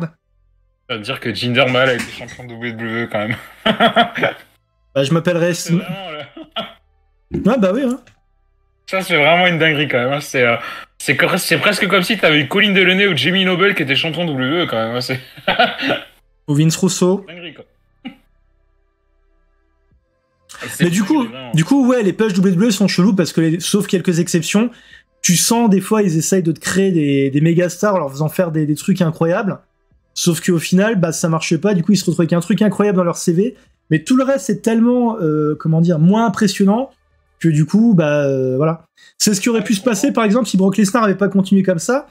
Mais genre Brock Lesnar qui bat l'Undertaker et qui continue à avoir une carrière entre guillemets impressionnante après, c'est une anomalie statistique, hein. Après, je pense qu'en vrai, ce qui se passe quand même du côté d'NXT, c'est très bien construit. Ils sont bien en train de construire des stars, enfin des futures stars en tout cas. Et je pense que ça va avoir des impacts sur la WWE pour les prochaines années en vrai. Parce que les Braun Breakers, ça marche super bien. Carmelo Hayes, ça va super bien marcher. Et ça pourrait déjà super bien marcher en main roster. Zoe Stark, ça peut super bien marcher. Roxanne Perez, ils sont en train de la construire et de la crédibiliser de ouf. Gigi Dolin, c'est pareil, à part de loin, ils sont quand même en train de la construire et je pense que ça va super bien marcher quand ça va le faire. La division tag team, c'est encore un peu le problème parce que Gallus, bah, ils viennent d'être champions, donc il faut quand même le temps. Les Creed Brothers, ils sont totalement prêts. Wesley, il y a moyen, le mec est quand même déjà super prêt, je pense, pour être en mid-card. Je pense pas qu'il explosera beaucoup plus haut de toute manière. J'aime beaucoup. C'est plus que prêt, enfin voilà, il y a quand même. J'aime beaucoup le travail qu'a fait Pretty Deadly à NXT. Ils ont réussi à... Bah, comme j'avais déjà dit, je crois que j'avais dit ça même dans la première émission, si je dis pas de bêtises, en fait, à NXT UK, ils m'énervaient. C'était pas de la hate, c'est de la go hit. La go hit, c'est quand tu détestes un catcheur, mais pas parce qu'il est heal, juste parce qu'il te gonfle. Et à NXT, ils ont réussi à garder ce côté de heal, machin, mais c'est plus la go hit, en fait, ils me font marrer. Ils font ce qu'ils sont censés me faire, en fait. Tu vois ce que je veux dire, c'est très bizarre de dire comme ça. Ah, il y a J-King qui dit dire que Samoa Joe n'était jamais champion chez WWE. Mais normal si. Mais en vrai, Samoa Joe, je pense qu'ils n'y ont jamais vraiment cru, quoi. Le mec, à la base, il est venu, il était limite coach, déjà. La nana là, du Jersey Shore à l'époque, Snooki, elle a plus de victoires à WrestleMania et plus de victoires tout court que Sting. Ouais. Et après, il nous dit aussi Tiffany Stratton, future grosse star. En vrai, je pense que ouais. Mais Tiffany Stratton, ça va faire un peu une catcheuse un peu... Je pense qu'en talent in-ring, elle sera jamais énormissime en vrai. Mais en star power, il y a moyen. Par contre, une catcheuse qui risque d'être très intéressante, c'est Sol Ruka. Elle est impressionnante. Ouais. Ah bon, en tout cas, je la trouve impressionnante. Je pense qu'il y a encore du tof, mais je la trouve déjà super impressionnante. Pretty Deadly dans le roster, ça va marcher de fou, c'est sûr et certain. Après, l'avantage qu'ils ont aussi, c'est qu'ils arrivent au moment où c'est Triple H qui gère. Parce que Pretty Deadly, essayez d'imaginer le booking qu'ils auraient pu avoir si c'était encore avec Vince. J'ai peur. J'ai peur. Dernière petite info du côté de WWE avant qu'on s'attarde du côté de NXT Stand and Deliver et de WrestleMania où il y aura aussi beaucoup d'infos sur WrestleMania. Je les ai calés dans le blog WrestleMania avant de parler de la carte de WrestleMania. Dernière petite info qui est sortie aujourd'hui, qui a été annoncée par AB1, donc ça va intéresser les gens qui regardent le catch. Oh putain, non, je veux même pas réagir, c'est un truc qui me gonfle. C'est un truc qui me gonfle et qui m'énerve. Rivenzi qui sort au commentaire avec Ajus et Philippe Chiro pour le Raw After WrestleMania. Qui est, je crois, diffusé, si je dis pas de bêtises, le mercredi soir. Putain, c'est super le catch. T'en as qui se cassent le cul pendant 20 ans de carrière, et puis tout ce qu'il faut, en fait, c'est avoir des millions de vues sur YouTube. Après, Rivenzi a fait un gros... Honnêtement, je suis désolé pour ceux que ça peut intéresser, mais je propose qu'on change de sujet, parce que sinon, je vais vraiment m'énerver. Après, c'est un énorme fan de catch, hein, Rivenzi, il en parle souvent et tout. Hein. Ouais, mais j'en ai rien à branler. Donc moi, je peux comprendre, en vrai. Ouais, bah cool. NXT Stand and Deliver, on va parler de la carte. J'ai pas d'infos, hein, on va juste parler de la carte, si tu veux bien. Pas de soucis. Mais même si tu veux pas, d'ailleurs, si tu veux pas, on zappe. Hein. Non, il y a qu'un seul sujet par soir que je m'autorise de zapper. Je veux pas non plus qu'on me prenne pour un tyran. Le NXT Championship qui est détenu par Bron Breakker, qu'il défendra contre Carmelo Hayes. Je pense que Carmelo Hayes va gagner le titre. Je sais pas. Le match, à mon avis, le match, il va voler tout le week-end de Mania. Bron Breakker, il est monstrueux, quoi. Oui. Par contre, il y a un truc qui me fait marrer. Alors, je sais pas si c'est vrai ou pas, mais pour moi, c'est un gros poids lourd, alors que quand tu joues à W2K23, donc 2K23 pour les adorateurs de la langue de Jules, il est dans les light heavyweight. Alors, il faut savoir quand même que light heavyweight, du côté pour les Américains, c'est quand même normalement assez costaud quand même. Hein. C'est une catégorie de poids assez costaud, les light heavyweight. Hein. Bah ouais, mais quand même, tu vois, moi je... C'est lourd léger, c'est la catégorie, par exemple, en boxe de Mike Tyson, tu vois. Oui, d'accord, mais quand tu le vois et la façon dont il est construit, je parle physiquement, t'as l'impression de voir un poids lourd, en fait. Genre comme son oncle, du coup. Après, tu le mets à côté de Homos, il est minuscule. Bah voilà. Oui, mais il est tellement... En fait, c'est là où c'est impressionnant, parce que tu vois, tu prends par rapport à sa... Comment dire, à la façon dont il est baraque, plus la présence, en fait, le mec, t'as l'impression qu'il est plus imposant qu'il l'est en vrai, tu vois. Ouais. C'est ça que je trouve... Je comprends le point de vue. Mais ouais, non... Il est pas hyper grand, enfin, il fait 1m83, donc il a une taille normale. Il fait 100 kg, hein. 104 kg. Donc ouais. Ça tient. Hein. C'est vrai qu'il a une masse musculaire, quoi, en fait. T'as l'impression qu'il fait 120 kg, le gars. En fait, il fait tout juste 105 kg, quoi. Ouais, bah oui. Il reste à toi 5 live, quoi. Ouais. Limite, ça passait, quoi. Ouais, si je dis pas de conneries, il doit avoir une carrure un peu équivalente à Tristan Archer, si je dis pas de conneries. Mais qui c'est qui était vachement costaud comme ça et en fait qui était pas très lourd. Je sais pas si c'est pas Apollo Crews aussi dans le style qui est pas hyper lourd en fait et qui fait très imposant. Ouais, Apollo Crews il fait 110 kilos quoi, tu vois. Et pourtant il a une carrure, t'as l'impression qu'il en fait 130 quoi presque. Ah oui, non, c'est impressionnant, effectivement, ouais. En fait les mecs c'est des bêtes de muscles quoi, c'est tout. Mais c'est toujours marrant parce que t'as toujours le même truc, c'est que quand tu regardes même des mecs qui semblent entre guillemets normaux sur ring, genre Shawn Michaels, quand tu vois Shawn Michaels, donc c'était milieu des années 90 pour donner l'idée, t'avais l'impression que c'était un mec entre guillemets avec une carrure normale, et en même temps il avait tourné dans une série, je crois que c'était Alerte Malibu peut-être, ou un truc du style, et le mec en fait, mais il est massif quoi. Bah Shawn Michaels, par exemple, à son prime, il faisait le poids de Bron Breakker quoi. Ouais, mais c'est ouf. C'est ouf. Je dirais pas. Ouais, bah ouais. Non, moi je me rappelle par contre à l'époque, pour la petite histoire, c'est quand j'avais vu, alors je sais plus si c'était le Big Show ou le Great Khali, mais quand je les avais vus en live sur un live event, je suis en fait, il fait pas si baraque en fait. C'est bien maigri hein.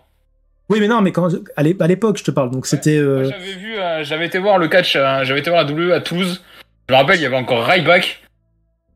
Je l'ai vu descendre du bus, on voyait que lui par contre. Hein. De masse, mon gars, mais... c'est une dinguerie, vraiment. Tu vois, les stéroïdes. Et tout, hein, mais impressionnant, franchement impressionnant. J'ai jamais été aussi impressionné par quelqu'un de ma vie. Hein. Une armoire, quoi. Ah, les stéroïdes, hein. Quelle merveilleuse invention. Je sais pas si tu crois quoi? Je sais pas. Bon, concrètement, en fait, même s'il y a les stéroïdes, il y a le boulot derrière, en fait. Tu peux pas tu peux pas prendre des stéroïdes et puis te retrouver... Il en a pris au moment où il a pris de la masse musculaire et après il en prenait plus, je pense, mais... après, honnêtement... Mais une armoire, quoi. Vraiment, le type, une armoire. Ouais, non, mais t'as des mecs comme ça, tu dirais pas, puis en fait... Mais il me semble même récemment, il y a eu un truc comme ça, je crois qu'on en avait parlé, c'était peut-être par rapport à un catcheur qui apparaît dans un James Bond ou une connerie comme ça, où le mec, t'as l'impression quand tu le vois dehors, il est... Enfin, tu vois, t'as toujours une différence de carrure, ou... Je sais plus. Ça me... Les mecs paraissent pas, des fois, c'est vraiment les gabarits, en fait. Hein. Ah oui, puis c'est surtout... Au final, en poids, il est pas si lourd, quoi. C'est juste le gabarit qui est impressionnant. Bah, alors, Bron Breakker, pour donner une idée, bon, moi, c'est pas que du muscle, mais heureusement, c'en est un peu quand même. Moi, par exemple, je fais 100 kilos, quoi, pour 1m80. Donc, ça veut dire que Bron Breakker, bon, sauf que lui, il a beaucoup moins de masse grasse, à mon avis, que moi. Mais c'est vrai que, grosso modo, je fais la carrure de Bron Breakker, quoi. Ouais, moi, je suis plus lourd que Bron Breakker, tu vois. Ouais. C'est... non, mais c'est... C'est marrant aussi quand tu regardes la façon dont les corps humains sont constitués. Parce que là, honnêtement, alors je sais pas, peut-être que les personnes qui sont lurk sur le chat vont venir exprès me le dire, mais quand tu me regardes, t'as pas l'impression que je fais 100 kilos, quoi. De la même façon que Declan, je veux bien que tu sois gros, et gros n'est pas une insulte, attention, mais par exemple, tu fais pas 130 kilos, quoi. Tu vois ce que je veux dire? Ouais, mais tu les fais pas. Ouais. Donc c'est là que le corps humain, tu dis... Et c'est aussi là aussi que c'est un peu marrant. Bon, je sais que je suis le premier à dire ça, c'est tellement ironique, étant donné que je suis en mode remise de forme, DDP, yoga et tout le bordel, mais c'est aussi là que tu vois que finalement, les statistiques et les questions de machin, c'est de la merde, en fait. Parce que là, concrètement, je suis obèse, moi. Je veux dire, ça dépend, ça dépend de beaucoup de choses, quoi. Bah oui, clairement. Où est le poids, en fait, parce que la répartition du poids, enfin voilà, ça, on va pas revenir sur tous les trucs physiques, mais si t'as tout le poids au même endroit, bah, ça, voilà, si c'est bien réparti, enfin, il peut y avoir vraiment beaucoup de facteurs, quoi. Après, c'est marrant à quel point je suis pile au mi-chemin entre ma meilleure forme ever et ma pire forme ever, en fait. C'est-à-dire que ça fait quelques semaines que je suis en mode remise en forme et tout. Et je me suis dit, bon, je vais faire... Bon, j'en parle vite fait parce que c'est pas forcément le sujet de l'émission, mais en gros, je dis à chaque fois, voilà, là, je suis à 103 kilos, admettons, je veux repasser en dessous des 100 et c'est mon étape. Sauf que mon corps, depuis que j'ai fait ma remise en forme, il me fait à chaque fois, nope.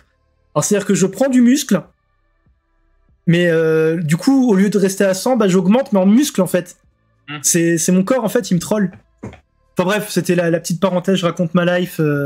qui avait rien à voir. De NXT, Stand and Deliver, le NXT Women's Championship qui sera défendu dans un ladder match. Du coup, le titre qui devait être vacant et finalement Roxanne Perez défendra son titre puisqu'elle a été réinstaurée championne puisque finalement elle est apte à catcher et la promo est super cool d'ailleurs, n'hésitez pas à aller la voir. Roxanne Perez qui défendra sa ceinture contre Zoe Stark, JJ Dolin, Tiffany Stratton, Lyra Valkyria, méga star en puissance également et Indy Hartwell. J'adore Lyra Valkyria, je suis désolé. Non, elle est cool. Elle est très cool. Elle est géniale. Bah, le truc, donc comme j'avais dit, j'avais raison pour Roxanne. Je pense qu'elle va conserver le titre. Par contre, si elle l'avait pas conservé, j'aurais bien vu Indy Hartwell depuis le temps que justement elle utilise l'histoire machin qu'elle veut.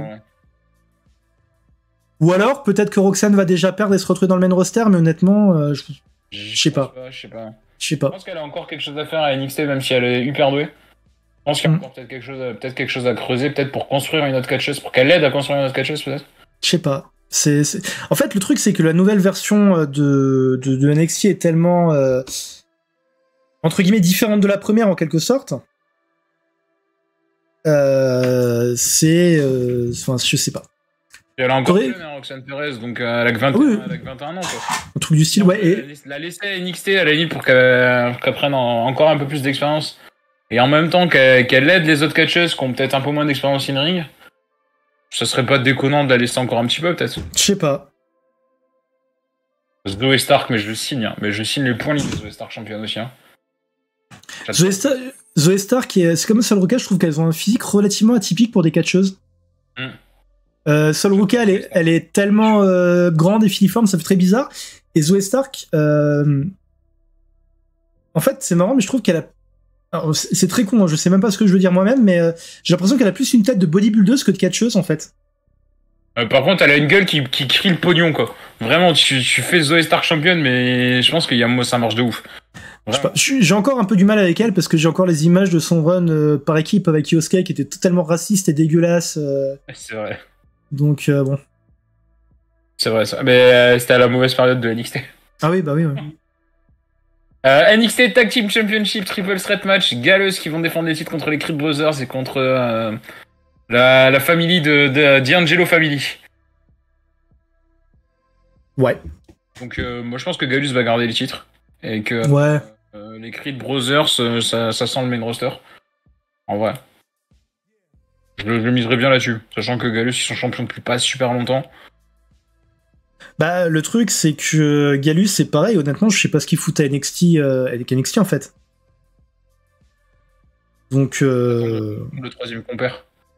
En fait, le truc, en fait, c'est que NXT... en fait, les personnes...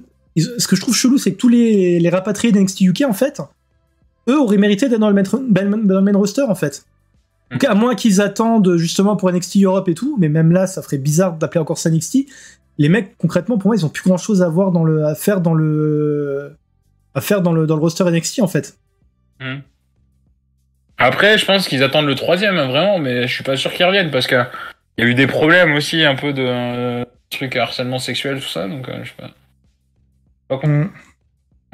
Wait and see. Il y a J. King qui nous dit qu'il trouve Zoé Stark incroyable et qu'il a accroché à elle depuis qu'elle est arrivée à WWE et tout. Et je comprends tout à fait le point de vue. J'adore Zoé Stark. Mais apparemment, de toute façon, ils ont des gros projets pour elle, donc... Ouais. Comme Ivy Nile aussi, ça marche super bien aussi à NXT. Vraiment, une petite boule nerveuse et tout, là, ça marche super bien. Ouais. NXT Women's Tag Team Championship, Fallon Henley et Kiana James qui vont défendre les ceintures contre Alba Fire et Ayla Dawn. Je comprends pas cette équipe. Je comprends pas cette équipe. Moi, je le comprends pas trop non plus, mais j'adore les deux. Je sais pas si je loupais un truc, mais une semaine c'est en feud, on l'avait déjà dit à la dernière émission. C'est une semaine sans feud et la semaine d'après, elles sont en équipe. Après, c'est ranger les deux, donc... Oui, enfin, j'aime pas trop ce terme, c'est un peu psychophobe. Mais le truc, c'est que t'as l'impression, en fait, qu'il s'est passé une partie de la storyline, mais genre, que t'as pas vu, tu sais. Genre, en fait, il y a dû avoir dans leur vie des cutscenes de 2K23, mais que nous, on n'a pas vu. C'est bizarre comme construction. La storyline, elle s'est passée dans les rêves, en fait. C'est ça, en fait, ouais, c'est ça. Ou alors, ils avaient oublié de filmer, tu sais, un truc comme ça. Et là, ils ont trouvé dans 10 ans un segment non diffusé. Ah merde. Ah merde, on avait oublié de diffuser le segment. Du coup le pire, c'est que je suis sûr que t'as des trucs comme ça qui ont été tournés, qui n'ont pas été diffusés. Je suis sûr. Il y a des matchs. Il y a eu des matchs sur le W Network qui avaient été diffusés, des matchs non diffusés. Il y a des pépites. Hein. Il y avait eu, ils avaient sorti des vagues de matchs comme ça non diffusés télé. Des vieux matchs en plus, hein, des trucs 70, 80, tout ça. Enfin. Vraiment des vieux trucs, il y a des dingueries comme ça, hein, vraiment, c'est... Bah, je sais qu'il y a une paire... Ça avait sorti, je sais plus si c'est sur un DVD de Raw Best Of ou je sais pas quoi, un segment avec Stone Cold et tout, qui avait duré genre 40 minutes en après-show, qui avait jamais été diffusé à la télé, c'est une dinguerie le segment. T'avais, à l'époque de NXT, pré-NXT, entre guillemets, le NXT slash... AEW qu'on connaissait, t'avais eu un match qui, je crois que c'était à la OVW, il paraît qu'il y avait eu un putain de match légendaire entre CM Punk et du coup à l'époque c'était Ambrose, enfin donc John Moxley, il paraît que ce match était énorme. Il y a eu un match des Kings of Wrestling en dark match de NXT qui a jamais été diffusé. Aussi. Donc Cesaro et Chris Hero. Donc voilà par exemple. Ouais. Autre match de la carte de NXT, Stand and Deliver, putain, j'ai cherché le nom. NXT North American Championship, Fatal 5-Way Match, Wesley qui défendra son titre contre son frère Dragon Lee. Fallait que je la fasse. Contre JD McDonald's, Ilya Dragunov et Axiom. C'est pas son frère, hein, bien sûr. Mais désolé, ils ont le même nom de famille.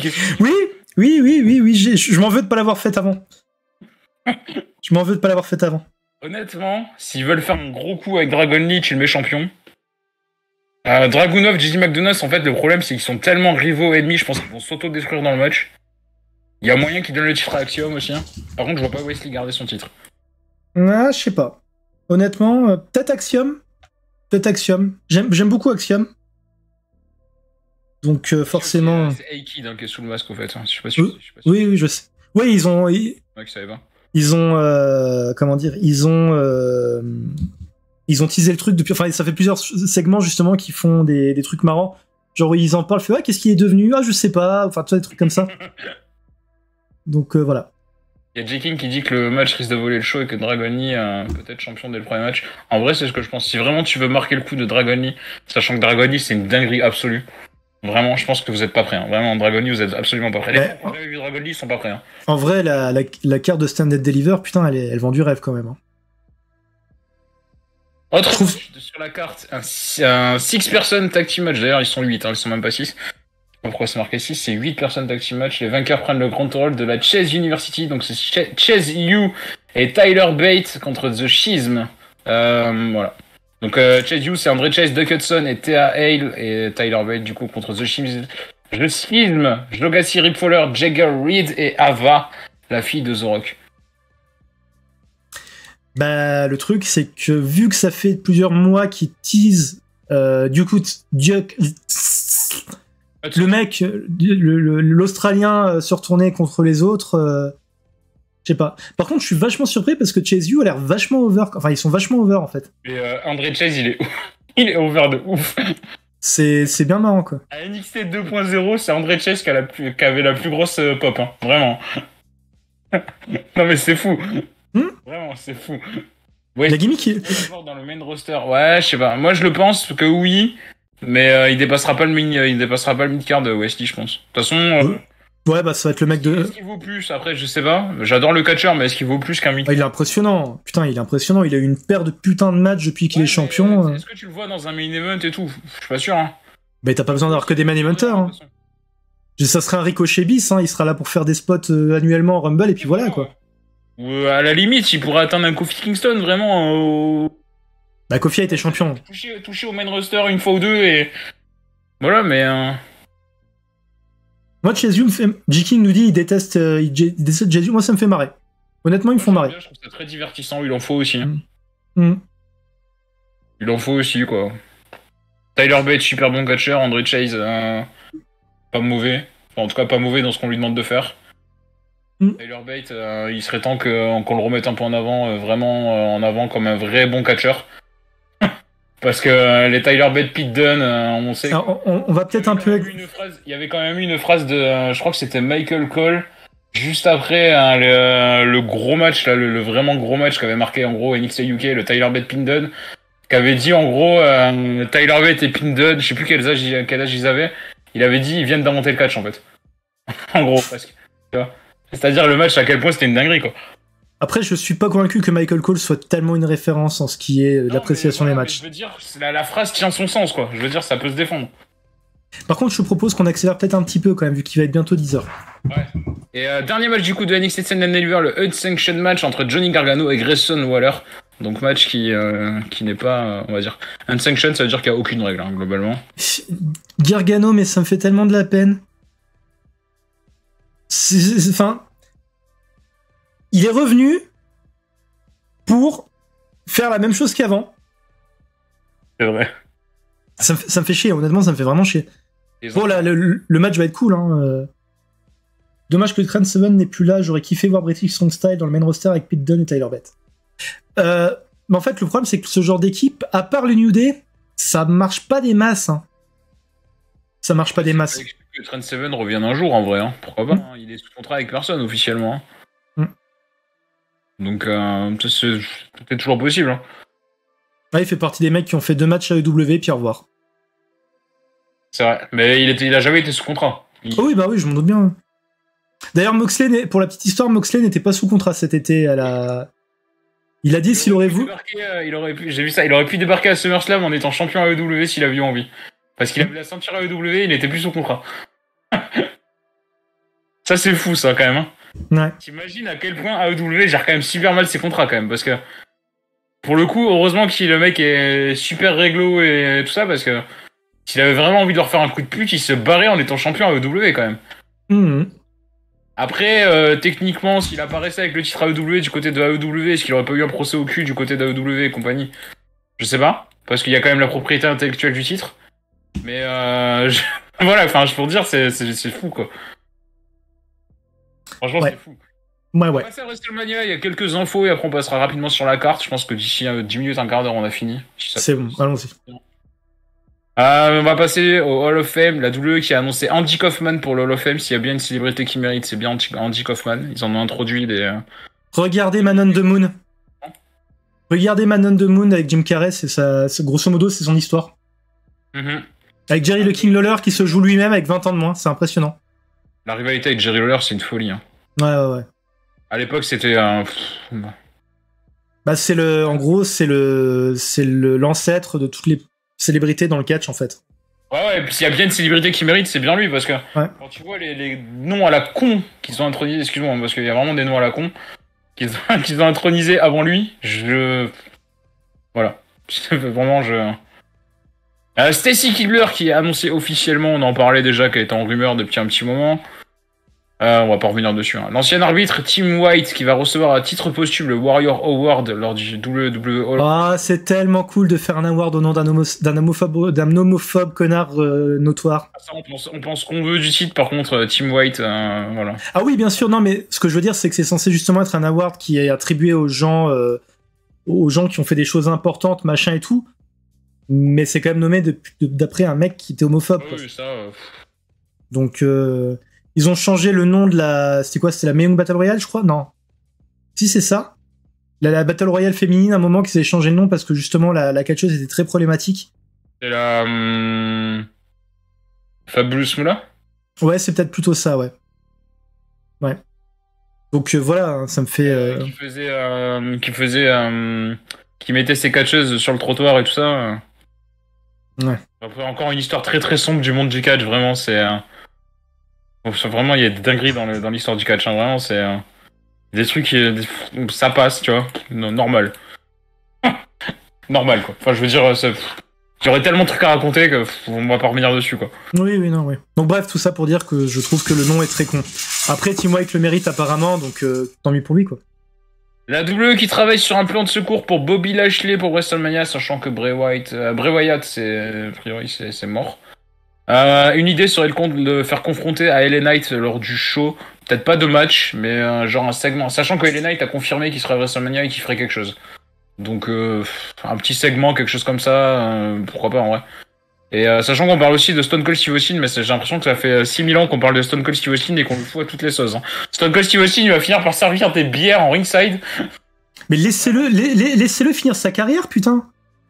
Le mec, on va finir par le voir en train de servir des bières aux fans, je pense, parce qu'on le met à toutes les sauces. Hein. Vraiment, c'est. Laissez-le. L'année dernière, il a fait son dernier match. C'est cool, laissez-le maintenant. Il a le droit de pas continuer.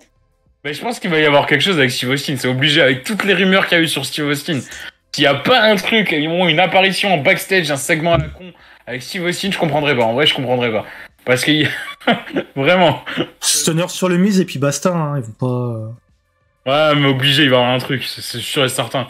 D'ailleurs, en parlant de Stone Cold Steve Austin, je sais pas si t'as vu, comme il y a eu le W24 qui est sorti sur le network là du WrestleMania l'an dernier, l'Undertaker qui est venu de se foutre de la gueule de Vince McMahon après qu'il ait pris le Stone Cold Stunner de Stone Cold Steve Austin. Faut que tu regardes ce segment-là, c'est trop drôle. Mais je crois que McMahon avait eu pas mal de dérision par rapport à ça. L'Undertaker, il est venu lui dire, en gros, Vince McMahon a dit j'ai failli pas faire le segment, t'as l'Undertaker en gros qui lui dit ouais, t'aurais mieux fait de pas le faire en fait. Hein. Après il se fout de sa gueule, il fait c'est le meilleur stunner que j'ai vu de ma vie. Enfin, c'est vraiment. Tu vois, bon, indépendant de Vince McMahon qui est un gros connard, mais j'aime bien les trucs un peu plus fun comme ça des backstage, tu vois. Regarde le W24, toi qui t'intéresse bien au backstage et tout, c'est énorme. Moi, je me le suis mis de côté parce que je vais le regarder une fois que j'aurai vu le show. Je pense que je vais reprendre le network. Hein. J'avais arrêté le network pendant longtemps, mais je suis très tenté de le reprendre pour ce week-end. Une fois que j'ai toujours pas vu le WrestleMania de l'an dernier, mais une fois que je l'aurai vu, en vrai, ce truc, le W24, là, je vais le regarder. Parce que ça a l'air énorme, vraiment. J'ai juste vu le truc de Undertaker, ça m'a tué de rire. Alors, franchement, autre info du côté de WrestleMania avec Rey Mysterio qui devrait être accompagné de Legado del Fantasma pour son match à WrestleMania, ce qui est assez logique dans la continuité de la storyline, ça serait pas stupide.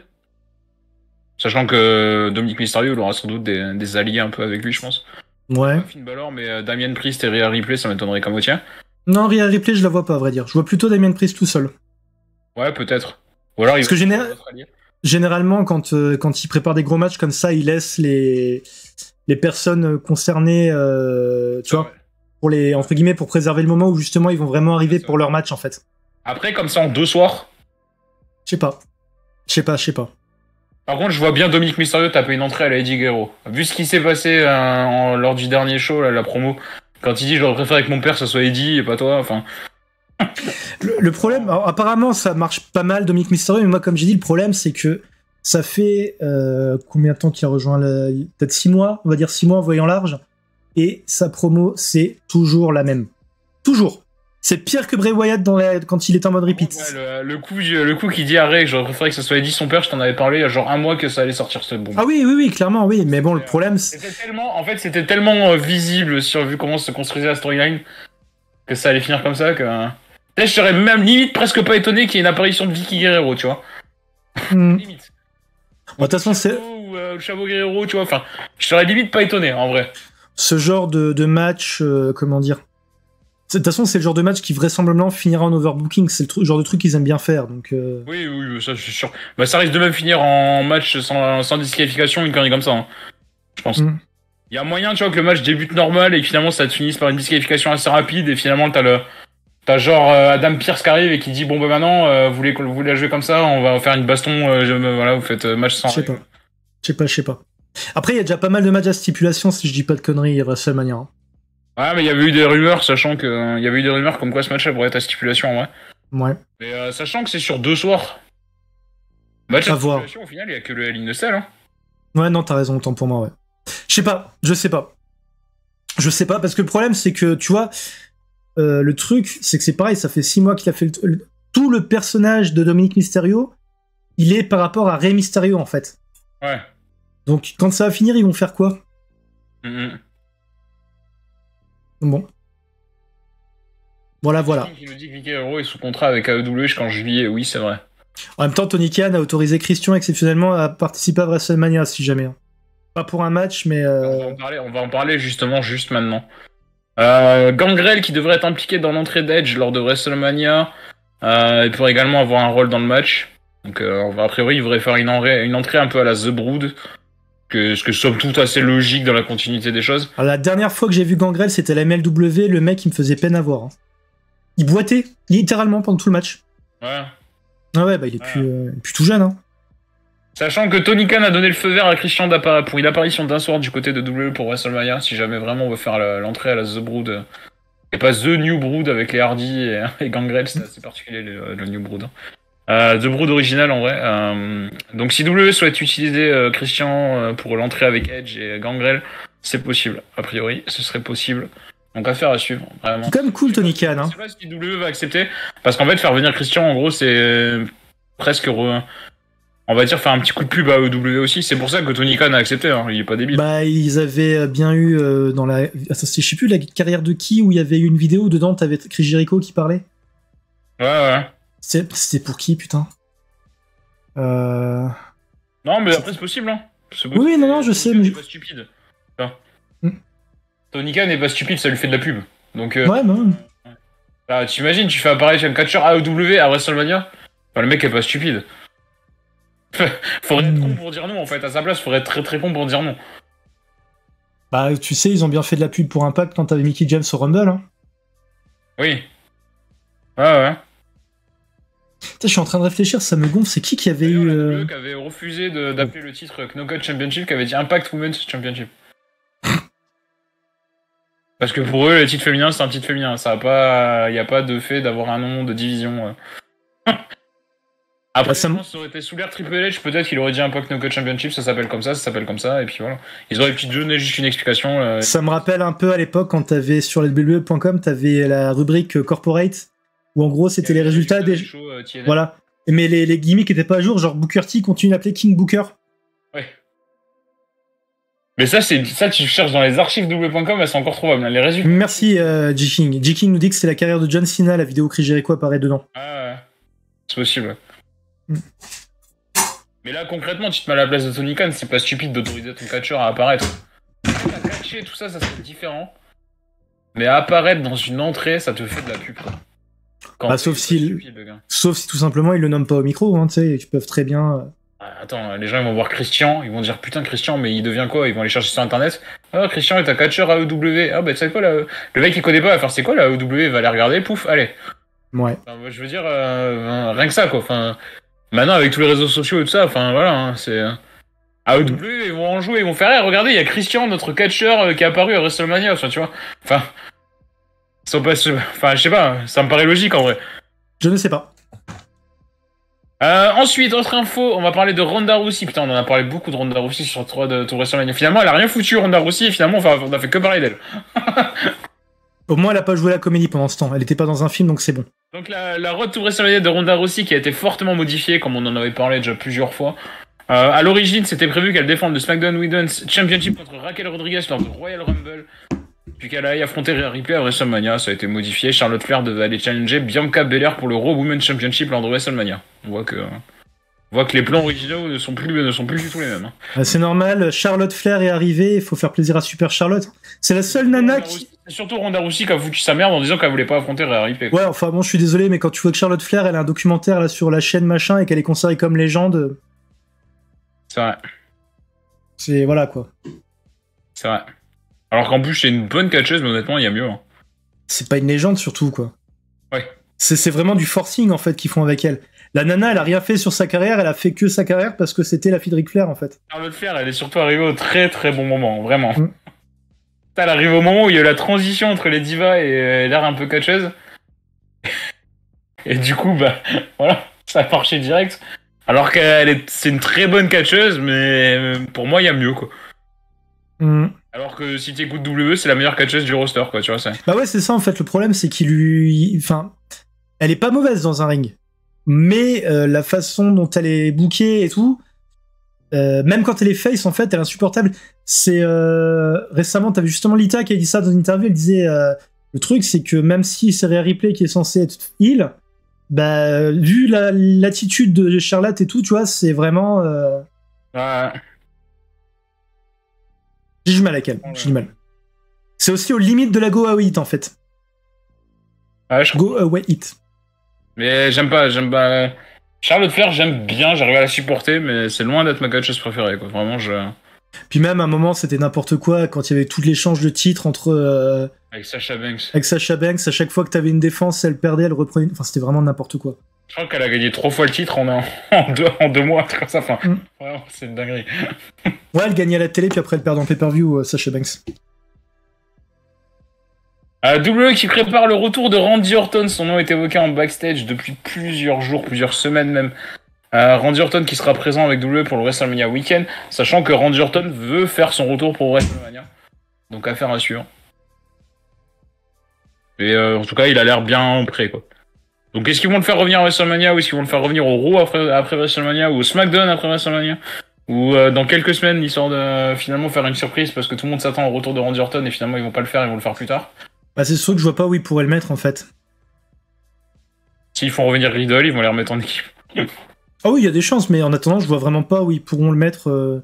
Il y a aucune. Randy Orton adore son run avec Riddle. Donc je sais pas. Bah là, comme dit, le truc c'est quand tu regardes dans la carte, il y a aucun match où Randy Orton, il me paraîtrait. Ils le font redescendre un peu dans la carte et le foutent avec Austin Theory parce que Austin Theory après Cena il a plus personne. Oui, non, je te parle pas des plans à long terme. De toute façon, Orton, ils ont toujours réussi à faire des trucs. Mais je te parle vraiment sur Mania même, en fait. Bah, imagine, par exemple, il bat Cena. Et il viendrait... Orton qui vient défendre Cena et qui plante un RKO à Austin Theory. Oui, pourquoi pas. C'est vrai qu'effectivement, en plus, vu l'historique avec Cena, ça serait marrant qu'il y ait un truc comme ça, ouais.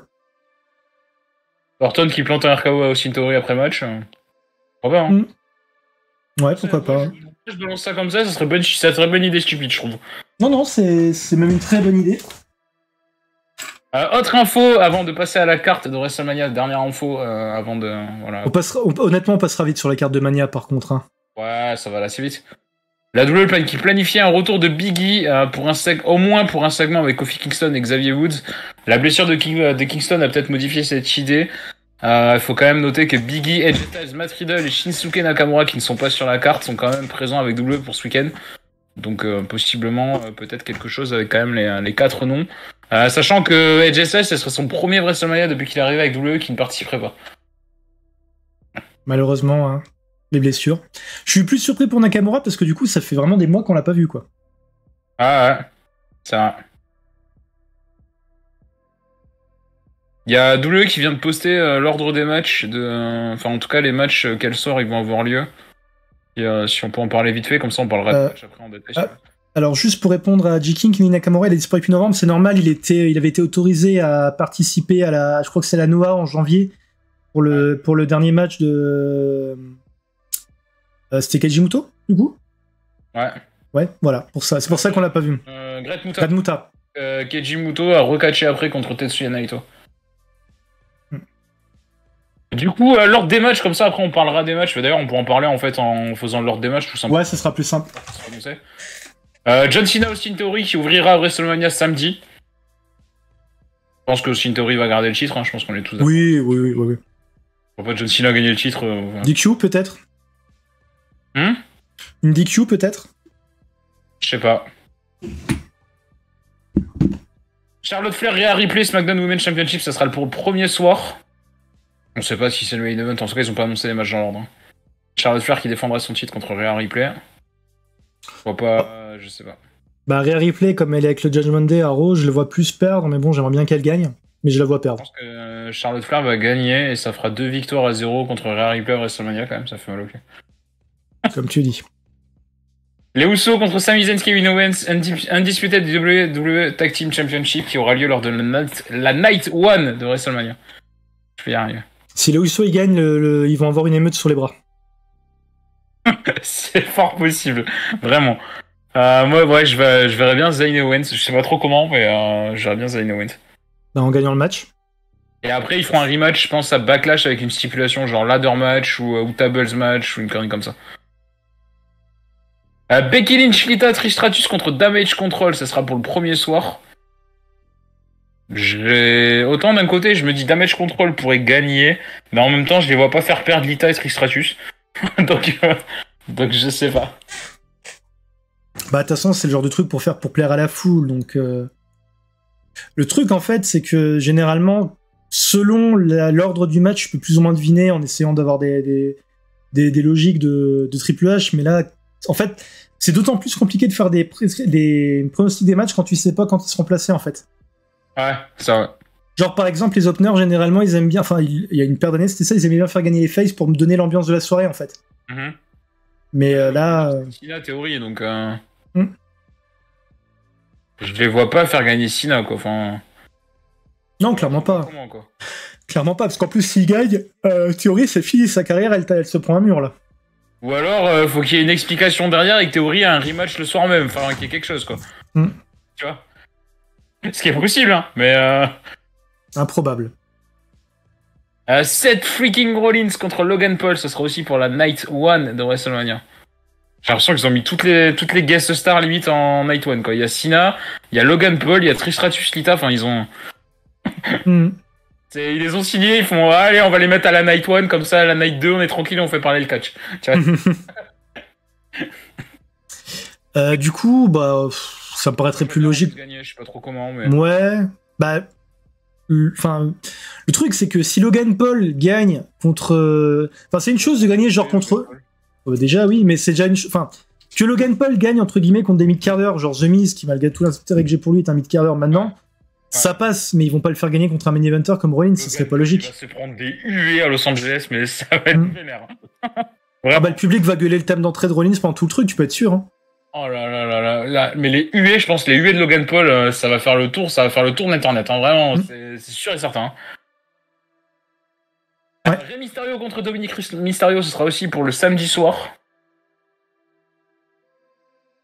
Je pense qu'ils vont faire gagner Dominic, en vrai, c'est logique. Ouais. En fait, le problème, c'est que ça fait tellement des semaines et des mois qu'ils nous teasent le match que s'ils finissent simplement par une victoire de Dominic, là, pour le coup, je pense que ça sera Rey Mysterio. Après, je pense pas que ça va finir clean, il y aura quelque chose. Hein. Ah oui, bah de toute façon, oui, il y aura des coups. On va pas faire perdre Dominic, en fait, mais bon. Moi, je sais pas. Braun Strowman et Ricochet contre les Street Profits, contre Alpha Academy, contre les Viking Raiders. Je pense que les Viking Raiders vont gagner. Ah, moi, c'est Street Profits que je vois gagner. Moi, je pense que les Viking Raiders, justement, pour faire un petit upset un peu. Ouais, je pense. Ouais. Un match, en vrai, s'il y a un match où tu peux te permettre de prendre un peu le risque sur le booking du vainqueur et que ça aura pas un gros impact, c'est ce match-là, quoi. Tu vois ce que je veux dire? Si tu peux faire gagner quelqu'un qui est pas trop attendu, pas forcément trop mis en avant, sans prendre trop de risques. Ok. La Night 2, dimanche soir, du coup, Roman Reigns contre Cody Rhodes pour le Undisputed WWE Universal Championship. Ce sera le dernier match du show, bien évidemment. Cody. Il y a Viking qui nous dit Viking Raiders gagne et Street Profits se sépare après Mania. Ça, c'est possible, la séparation des Street Profits. Ça me choquerait qu'à moitié parce que Montesport, je pense que ça va éclater de fou. Angelo Dawkins, je pense que ça va être plus compliqué, mais Montesport... Oh bah si c'est comme d'habitude, tu vas voir Montesport, ça va marcher, Dawkins, il va être viré 3 mois après, quoi. C'est possible, hein. Roman Reigns, Cody Rhodes, du coup, toi tu dis Cody, toi. Moi je dis Roman Reigns. Hein. Bah j'espère Cody, en fait. Moi j'en tiens toujours sur mon Roman Reigns. Hein. Wait and see. En espérant vraiment qu'il se barre pas avec les titres pendant 5 mois, par contre. Mais, Bah oui, c'est ça, ouais. La classique virée 3 mois après. Bah ouais, c'est possible, en vrai. C'est... Bianca Belair et Asuka contre Bianca Belair et Asuka pour le Raw Women's Championship. Bah, j'espère que ce sera Asuka, mais Bianca Belair, c'est pareil, en fait. Je sais qu'elle est bonne sur le ring et tout, mais Asuka va gagner le shit, toi. Sa gimmick en face, je trouve que ça passe pas, en fait. Enfin, ouais. Ce serait une autre catcheuse qui aurait moins de qualité in ring, par exemple. Je pense que sa gimmick en face ne passerait jamais. Là, avec le personnage qu'ils ont filé à Asuka, enfin le personnage qu'elle a repris, j'aimerais bien qu'Asuka ait le titre. Ah bah clairement, ouais. Clairement. Gunther, Drew McIntyre, Sheamus, Triple Threat Match, Intercontinental Championship. J'espère que Gunther va gagner le titre. C'est le public qui va gagner. Ce match, ça va être une tuerie. Ouais. S'il est ne serait-ce qu'à moitié aussi bien que les précédents Gunther contre Sheamus, putain. C'est clair. Ah, s'ils mettent Lesnar Omos juste après. Oh là là. Ils ont intérêt à mettre Lesnar Omos avant. Vraiment. Ouais. Vraiment, parce que si tu mets Lesnar Omos après, le match, je pense que tu peux pas pisser, quoi. De toute façon, Lesnar Omos, tout le monde sait que ça va durer 5 minutes et puis basta, quoi. Oui, mais je pense qu'il vaut mieux le mettre avant Gunther, McIntyre, Sheamus qu'après, tu vois. Mais moi, le truc que je comprends pas avec tout ça, c'est pourquoi on n'a pas fini à avoir ce putain de rematch entre Lesnar et Bobby Lashley. C'est un truc que les deux se supportent pas, ils veulent plus bosser ensemble ou quoi? Enfin, c'est très chelou comme booking. Je sais pas. Ça va peut-être revenir après, hein, parce que du coup, Lashley, on sait pas trop, quoi. Du coup, on sur Lesnar Omos, on en a parlé. Du coup, Lesnar, vraisemblablement, je pense quand même. Ouais, je pense s'il prolonge d'1 an et tout, ouais, je pense, Lesnar. Edge, Finn Balor à l'Innocel match. Ça risque d'envoyer du bois aussi, hein. Alors, le problème, c'est que vu que c'est The Demon, est-ce qu'ils vont le refaire perdre? Putain, c'est vrai qu'il perd à chaque fois. Bah non, il a perdu qu'une seule fois, c'était contre Reigns, mais en même temps, c'est la dernière fois qu'il a... Le problème, c'est quand il a perdu... Quand il a perdu, on l'a plus revu après, quoi. Après la carrière de Finn Balor, derrière, il n'y avait plus personne. Ils ont éteint la lumière, il n'y avait plus personne, quoi. Finn Balor doit gagner, ouais, c'est un peu ce que je pense aussi. Mais en même temps, ça Balor, il a perdu contre Roman Reigns sur la pure... Enfin, là, il a plus rien foutu pendant 3 ans, quoi. Tu vois, enfin, c'est... vraiment, c'est... Le truc, c'est que Edge aussi, depuis le temps, il mérite un peu... En fait, le problème, c'est que tous les trucs que Edge a eu, ils ont à chaque fois été interrompus par une autre blessure. Enfin, tu vois, il y a toujours eu... ou une blessure ou un tournage, donc il n'y a pas eu de... Honnêtement, je pense que faire gagner Finn Balor, c'est pas stupide. Ouais, bah oui. Après mettre Edge peut-être dans un match avec Cody Rhodes dans le futur pour le titre, même si Edge gagne pas, tu vois, c'est pas stupide non plus en main event d'un pay-per-view. D'un pleu. C'est pas stupide. Mais je pense que Balor va gagner, ouais. Ouais, je pense que Balor va gagner. De toute façon, Edge est là pour faire monter les stars, tu vois, mais j'aimerais bien qu'il ait un dernier run pour lui et pas pour les autres, quoi. C'est des dingueries dans le seul match, hein. Ah oui, ça potentiel. Mais en fait, c'est ça le truc, c'est quand tu regardes, autant la carte de Mania est un peu chelou, autant t'as des potentiels bangers de partout presque. Ah ouais, de ouf. Et le dernier match, du coup, un peu pour meubler, je pense. De toute façon, les deux Fatal 4-Way, ça va être un peu des matchs pour meubler, quand même. Ah oui, ouais, c'est juste pour que tout le monde soit sur la carte. Liv Morgan, Raquel Rodriguez en équipe contre Natalia et Shotzi, contre Ronda Rousey, Shayna Baszler, contre Sonya Deville et Chelsea Green. Sonya Deville, on rappelle, qui a pris la place de Carmella, qui était prévue dans les plans en équipe avec Chelsea Green, mais Carmella a écarté, voilà. Peut-être parce qu'ils se sont rendus compte qu'elle donnait aucune réaction au public. Logiquement, je dirais Baszler. Aussi, Shayna Baszler vont gagner, hein, quasiment. Ouais, je pense, ouais. Quitte à les enlever vers le titre tag team au moment ou un autre, quoi. Elle est ultra protégée du côté de WWE, enfin... Je vois pas Rossi et Baszler perdre, sachant qu'elles vont sans doute aller vers les titres après. Par contre, je comprends pas pourquoi ils ont pas fait des 2 matchs Fatal 4-Way officiellement des matchs pour déterminer les challengers, en fait. Ça, c'est un Parce qu'ils ont comment dire, à mon avis, leur projet n'est peut-être pas encore... Leurs projets Postmania sont pas encore définis, je pense. Ah, mais même au pire, si t'as pas de plan, tu fais le match le lendemain au reposte après Post-WrestleMania, tu fais le match, voilà, tu boucles le truc, les mecs perdent le but, et puis... Le truc aussi qu'il faut voir, c'est que, ne serait-ce que par le titre par équipe, que les Usos gagnent ou qu'ils perdent, je pense qu'ils vont quand même, Triple H essaye quand même de donner, entre guillemets, une importance au titre, tu vois. Bah justement, oui, mais... non. Mettre des challengers dès WrestleMania, ça donne de l'impact. Les mecs ont gagné un match à WrestleMania pour devenir challenger. Il paraît que Triple H a un plan jusqu'à WrestleMania 40. Ouais, c'est possible, hein. C'est pas déconnant, mais bon. Après, les plans... Des plans booking sur un an. À part peut-être sur certaines storylines. T'as les blessures, t'as les blessures, t'as des mecs qui devaient pas être over qui deviennent over, enfin c'est pas... Après tu peux prévoir, comme quand t'écris un jeu de rôle en fait. Tu peux prévoir une trame principale sur le long terme, mais tu sais très bien que cette trame-là, tu la suivras jamais. Ouais. Tu auras toujours des petits aléas qui seront un peu autour et qui zigzagueront un peu autour. T'essaies de revenir sur ta trame principale. Peut-être qu'il a construit un peu le truc comme ça.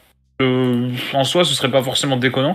Bah, le truc, en fait, c'est que même s'il a un plan sur le long terme, c'est un peu ce que je disais quand il y avait eu toute la période avec le match entre Zayn et Reigns, c'est que comme tu sais ce qui arrive plus tard, le moment présent, en fait, t'en as pas forcément l'intérêt, quoi.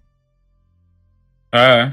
Genre, si tu sais qu'ils veulent, maintenant, je sais pas, j'ai une connerie, admettons qu'ils auraient voulu booker un Roman Reigns contre The Rock à WrestleMania 40 pour les titres, bah, du coup, ça aurait, tu vois, il y aurait pas eu d'intérêt à le faire perdre le titre avant, quoi. Mm-hmm. C'est un exemple, hein, c'est pas ce qu'ils vont faire, je pense pas que c'est... Un jour ou l'autre, le Roman Reigns The Rock, il arrivera. Hein. The Rock, il vieillit, hein, faut pas l'oublier aussi, hein. Ouais, mais je pense vraiment qu'ils le feront. Va pas falloir attendre 50 ans, mais je pense qu'ils le feront. Ouais. Et pour la dernière petite info, vite fait, parce que je vais passer ça sur Twitter tant que j'y suis. Il y a des très très gros tryouts qui sont en cours à Los Angeles. WWE fait des trop gros tryouts. Il y a beaucoup apparemment de catcheurs indépendants, peut-être pas trop connus, on va dire, tu sais. Un peu de seconde zone sans que ce soit dénigrant, tu vois. Mais et puis des athlètes, tout ça. Enfin, ils font vraiment une très très grosse session de tryouts. On a notre catcheur belge favori, mais non, notre très bon catcheur belge MBM qui est à Los Angeles d'ailleurs, qui est en train de faire. Ah bah franchement, ouais, je le souhaite. Hein. C'est possible. Hein. Dans la catégorie des noms. Apparemment, il fallait s'inscrire, tu vois. C'est même pas WWE qui a envoyé les invitations. Donc, dans la catégorie des mecs européens qui ont explosé ces dernières années. S'il est pas bête, enfin, peut-être qu'il pouvait pas ou qu'il avait pas envie. Mais vraiment, s'il avait envie et que. Enfin, qu'il voulait tenter le truc, aller s'inscrire pour passer les tryouts, c'est pas stupide comme idée, quoi.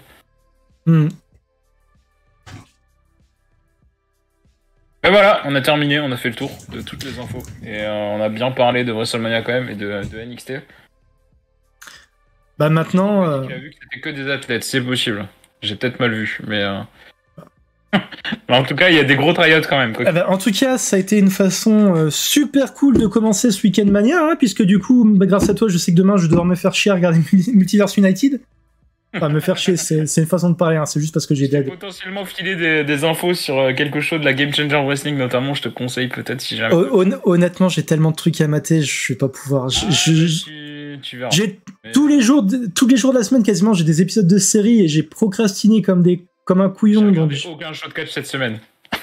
Bah moi, je me force à regarder au moins les shows pour être à jour dans l'émission, en fait. Ouais, donc, bon. De ouf. Je cherche même plus à être à jour maintenant, c'est vraiment... Voilà.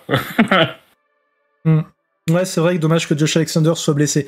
Mais même si je suis pas fan de l'Io Rush, en vrai, le match peut être terrible. Hein. C'est vrai qu'ils ont mis l'Io Rush en remplaçant Josh Alexander, c'est pas mal. Hein. Ça peut être pas mal. Il y a pire comme idée, hein. Vraiment. Bon, je suis désolé, je mets un peu fin à l'émission parce que je suis en train de sombrer. Yes. Merci d'avoir regardé, merci à Jikin d'avoir participé sur le chat, merci aux personnes qui ont regardé mais qui n'ont pas participé, merci aux personnes qui regarderont en live, si vous pouvez essayer de regarder, en différé, pardon, essayer de regarder avant WrestleMania, ou alors vous pouvez regarder après WrestleMania pour foutre de notre gueule parce qu'on était totalement à côté de la plaque dans les news. Le replay sera disponible dès samedi soir 19h sur ma chaîne YouTube. Voilà, sur la chaîne de Declan, comme d'habitude, prenez soin de vous, buvez de l'eau, faites pipi, et n'oubliez pas, faut toujours la secouer avant de la ranger parce que sinon ça fait une goutte dans le slip et c'est très dégueulasse. Bonne soirée les amis, à très bientôt. À bientôt.